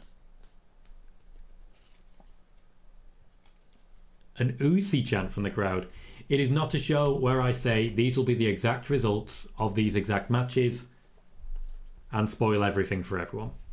Spoiler warning or no. And I take great pride in that. Also, to be fair, I'm not the most well-connected man in the world. I report what I can.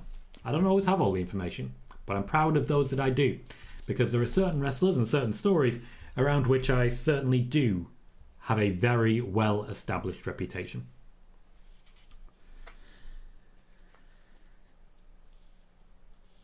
Apparently there's just a random pipe in the cage. Sami Zayn taking on everyone now. Damian Priest finally getting involved.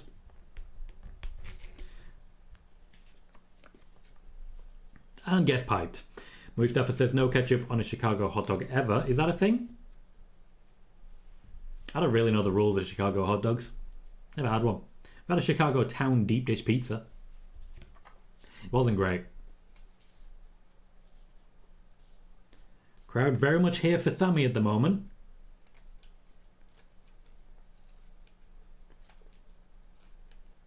Logically, Dominik is supposed to be next, but Drew McIntyre will be next.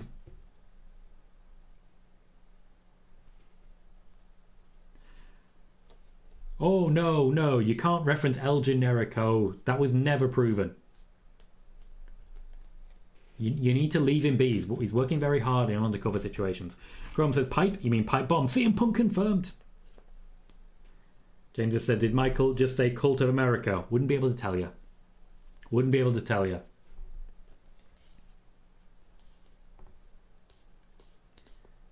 Another 10-second break till the next person comes in. Something's happening right now. The cage is shaking. It's not Dom next, it is in fact Drew next. I don't know how this is sticking to the plan because it was just a different order. Bayley says maybe El Generico is in Chicago. I mean, it's possible, but not from what I've heard. Seth Rollins is waiting with a chair.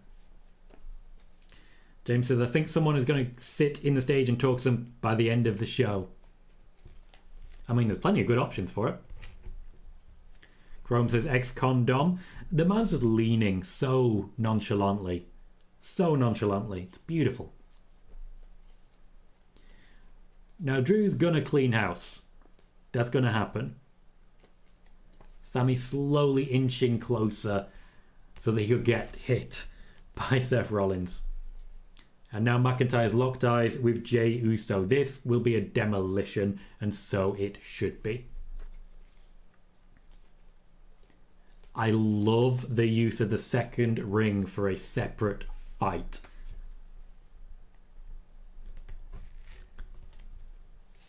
Drew moved so slowly, so carefully, so methodically into that ring. The man wants to start a war.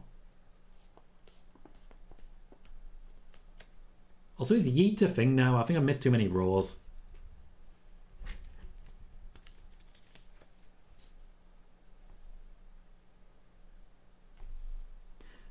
I briefly very confused Drew McIntyre because of a lot of t-shirt stuff.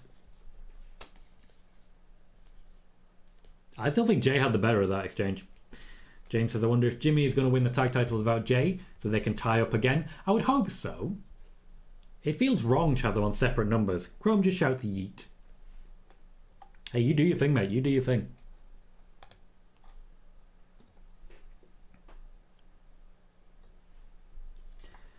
James says, I swear Yeet is from the press conference.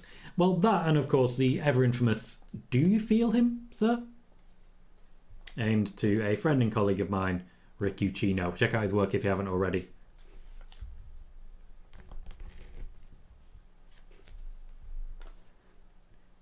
At this point, it's just getting a bit violent, to be fair.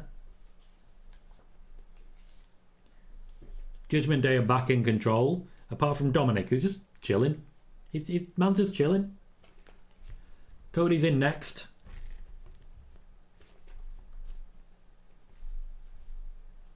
And before you know it, the match might actually start. Nothing as of yet from Randy Orton. From Randall Keefe. Randall Keefe.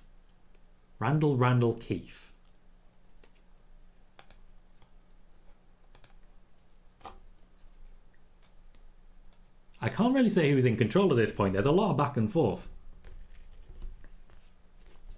Cody coming in should be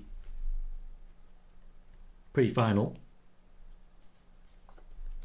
Jared says, I love how the mic picked up Drew yelling at Jey, apologise and acknowledge what you've done. To be fair, he should. Like, he is guilty. Jey Uso's everyone's target, and I quite enjoy that. Cody's in the ring. Cody's going to clean some house. At least until the arrival of Dominik for another 3 minutes. Devil says, would have expected some We Want Randy chants by now. It's Chicago. They'd rather chant for CM Punk.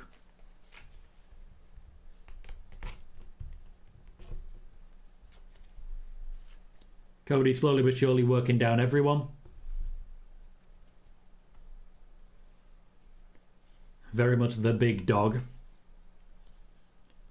A good spot for JD. He hasn't really had the chance to do much since the opening section though, just because of the layout in general of War Games. Cody versus Finn I could get very excited for. There's a number of really good options for feuds in here. We know that they've been talking about Cody versus Drew, but I mean, Cody versus Finn must be fun.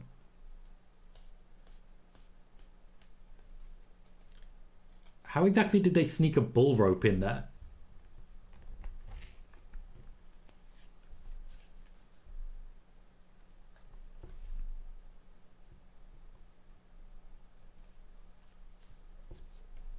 Not sure what's going on here. Are they going to hug? Like Becky and Charlotte did?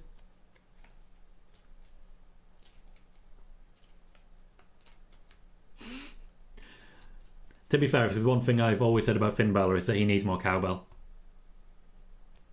Oh, his poor groin. Not fair. Be nice to Finn's testicles. He'd be nice to yours. They're talking Randy one more time.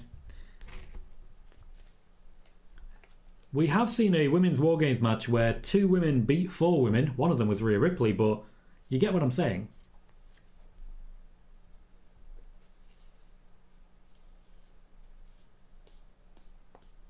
I'm not sure what I'm hearing. It's loud, though.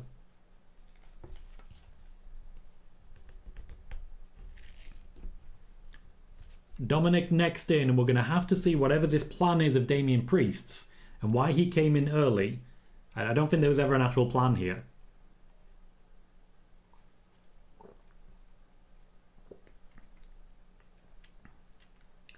Dominik's on the way down. So we have, what, 3 minutes until we're supposed to get Randy Orton. Well, maybe the idea is that they're building up hype for Randy Orton so that people don't feel disappointed by lack of CM Punk. They are counting down to 3 minutes. In 3 minutes, are we going to see CM Punk?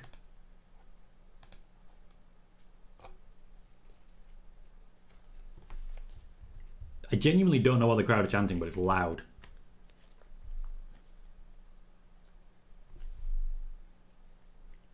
Are they just hating on Dom? Because I get that.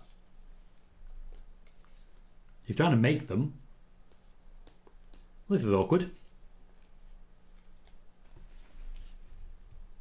Dominik's been full on surrounded. Everyone else a bit down. Drew McIntyre waiting for his moment. And it's just a firm beatdown. It's Dominik. Well deserved. One says, we'll see Hornswoggle instead, followed by the Great Khali. Devil says, probably, but then again, who doesn't hate Dom? He's very, very detestable, and I have nothing but respect for him because of that. Much the same way as to hate the Iconics, and as such, respect them to no end.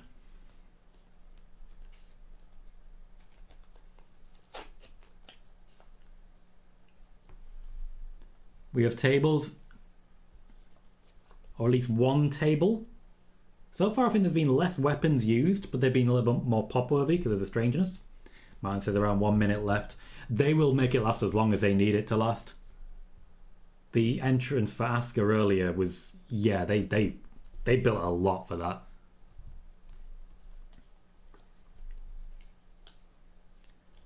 Dominik rescued by Judgment Day. JD going for Cody. They're spreading out nicely, covering ground.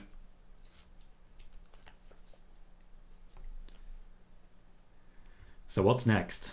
Guys, it's the moment of truth.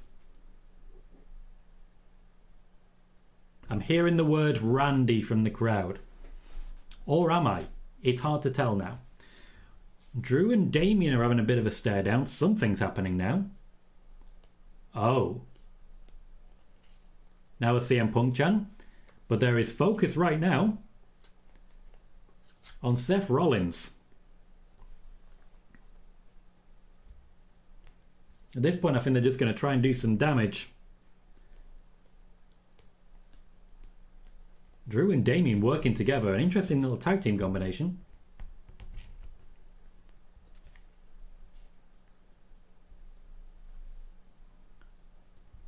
They're going to control this, do as much damage as possible.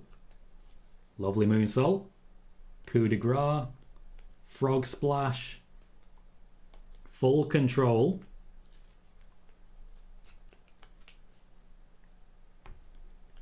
So, moment of truth. Someone is coming down that ramp. Someone is coming down that aisle. Someone is going to be the great equalizer. But as I say, Damian Priest is focusing pretty hard on Seth Rollins right now.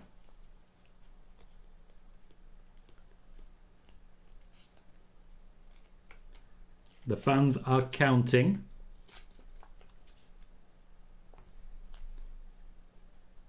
Here we go.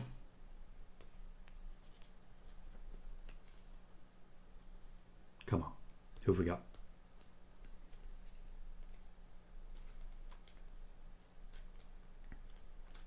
It is Rhea Ripley with a briefcase.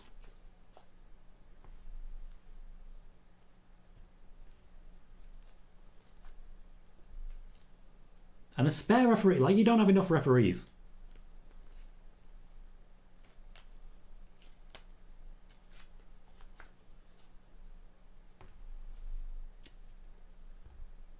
Just a little extra tension for you. Here comes a Randy Orton. Oh, he looks good. Oh, he looks amazing. Oh, he's a happy boy. Martin rightly saying he's bulked up. He really has. Damian Priest has suddenly gone very contained. There are 5 of you and 1 of him. 5 of you, 1 of him. And you just let him walk in. Dom goes in first. And everyone else just lets him. Why would you just leave Dominik on his own there?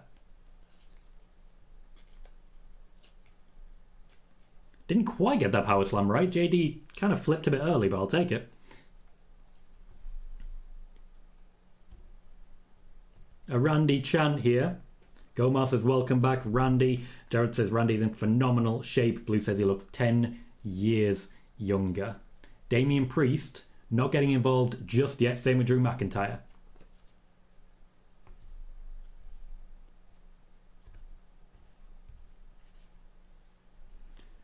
Three down, 2 to go.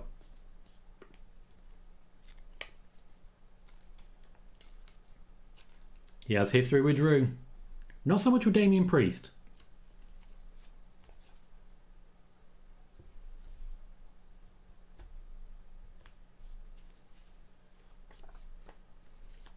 Drew McIntyre is just filled with rage, and I respect it so much.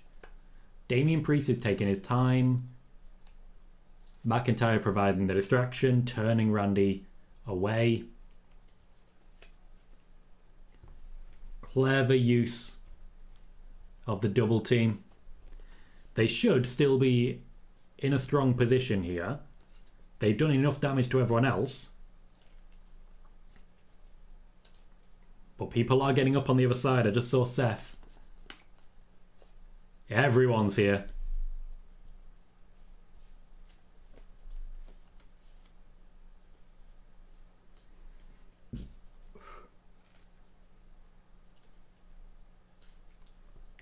I do like how occasionally they just throw everyone into this middle section because you just know it's going to be carnage. One says Randy Orton looks like 2007 version of him. The shaved head. Do you remember when he briefly had John Cena hair? Funny old world. Oh, we're all doing the draping DDT. All of us. Oh, that was a good camera angle for it as well. Was a very good camera angle for it. Big pop. The mood has turned. Randy Orton's looking for an RKO. Damian Priest is right there ready for it. This could be it. Randy's already turned his focus to Jey Uso. You just can't trust him. And why would you? Oh, he's not going to do it. Do it after the match, Randy. Do it after the match. You've got a lot of making up to do, Jay. Like a lot of making up to do.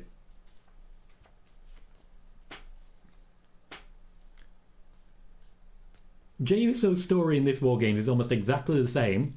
Dominik takes the first RKO, naturally. Priest gets stomped in the middle. Cody cutter to Balor. It's over. It is over. Drew getting splashed by Jey Uso of all people. The faces have taken control. Gomar says it doesn't feel like the briefcase was Damian and Drew's plan. I suspect it was. JD McDonagh has suddenly got the focus of everyone. He's a little out of his depth here. He's trying to leave.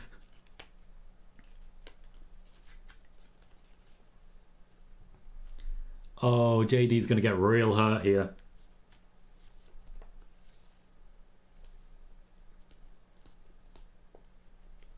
Sami and Seth both up on top.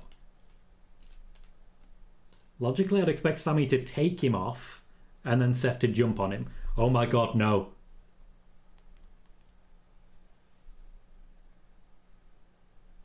Oh. Oh, okay, Randy. Okay. Alright, let's do this.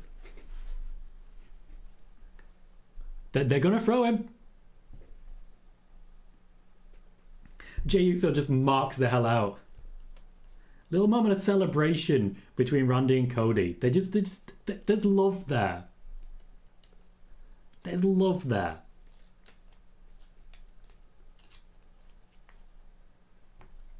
Damian Priest finished off by Cody. There's a cover.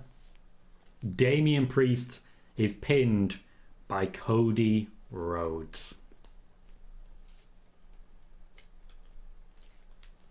Randy and Cody hug. There's a lot of hugging in Wargames today.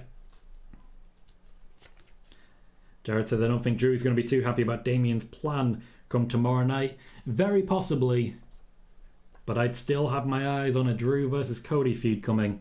That said, a Cody and Randy Orton tag team, a way of in many ways protecting Randy Orton, giving him time to work back to match fitness, I think that could work out pretty well. Gomar says 13 minutes left. Well, if there's going to be a punk, it got to be the now. Don't trust the bug in the corner. Blue says both face teams won. They did indeed. And I've got to say, storyline-wise, right call. Seth and Sami both giving Randy a hug. Jey Uso keeping his distance. You may know Jey Uso has made a point of putting Sami Zayn between he and Randy Orton, just as a buffer. He put someone he trusted. And why did he trust Sami Zayn? Because of what happened this time last year at Survivor Series, at Wargames. I still think we're going to end with Randy Orton RKOing Jey Uso. And I think everyone in the ring will be like, yeah, that's fair. Because it is. I do like how they ended both matches with just full momentum. It's like you filled up your signature bar in 2K, you know? You've got all your finishers lined up, you're just hitting them all. Sai is giving this match an 8.5, 8 with a 0.5 bonus for not including Punk or LA Knight. I would go ever so slightly further. I would give this match a 9. Randy Orton was incredibly well used when he got back in. I also like the tease of the cash-in and like the tease of an RKO to Jey Uso. The fact that at least the match was not interrupted by a CM Punk, by an LA Knight or anything like that went very far for me. I would give it a 9. How would you rate the Wargames match that we have just seen?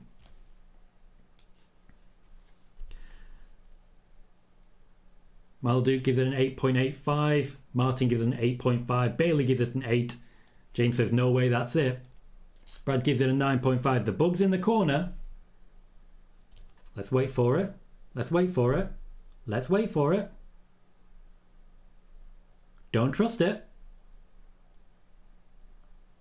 Don't trust it. I did say don't trust it. they have indeed brought back CM Punk.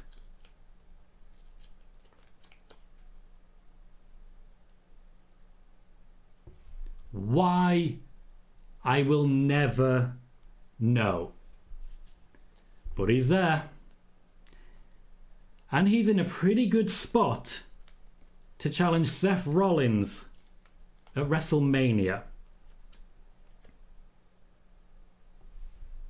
I don't think I could possibly be less interested in this. But yes. CM Punk has indeed returned. Triple H was overruled. And once again, the flight risk is back to do more damage. I don't think I could possibly be less interested in this. They're not even focusing on anyone in the ring. But as I say, he is in the prime spot to face Seth Rollins at WrestleMania. I said don't trust it. Told you, as soon as you see that bug, you don't trust it.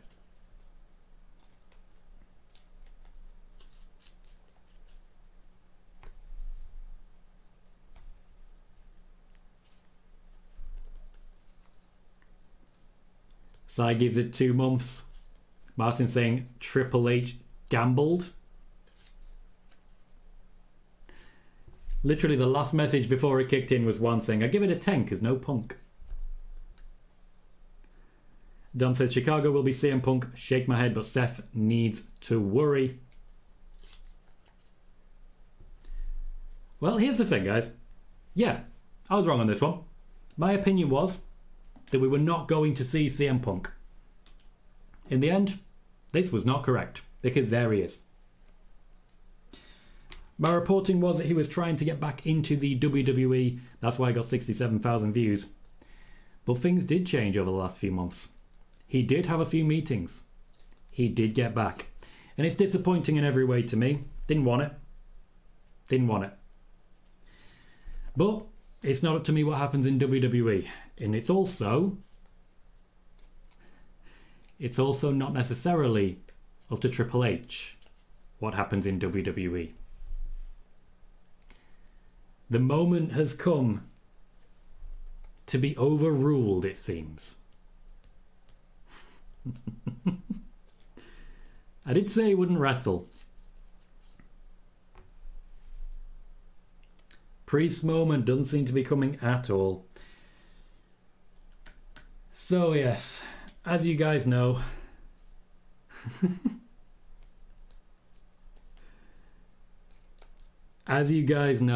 when it comes to things like this, I don't always know. Just going to be completely blunt on that. I don't always know in any way, shape or form. But I dropped a few hints in there, didn't I? CM Punk has returned to the WWE and is in prime position to wrestle Seth Rollins at WrestleMania. CM Punk has a Royal Rumble ahead of him. And honestly, we can't write off the possibility that he will get his moment. As usual at this point, Survivor Series is over, so I'm going to wrap up. There'll be plenty more news on CM Punk and plenty others incoming. Until then, I've been Tom Colohue. You've been fantastic, and I'll see you all very soon.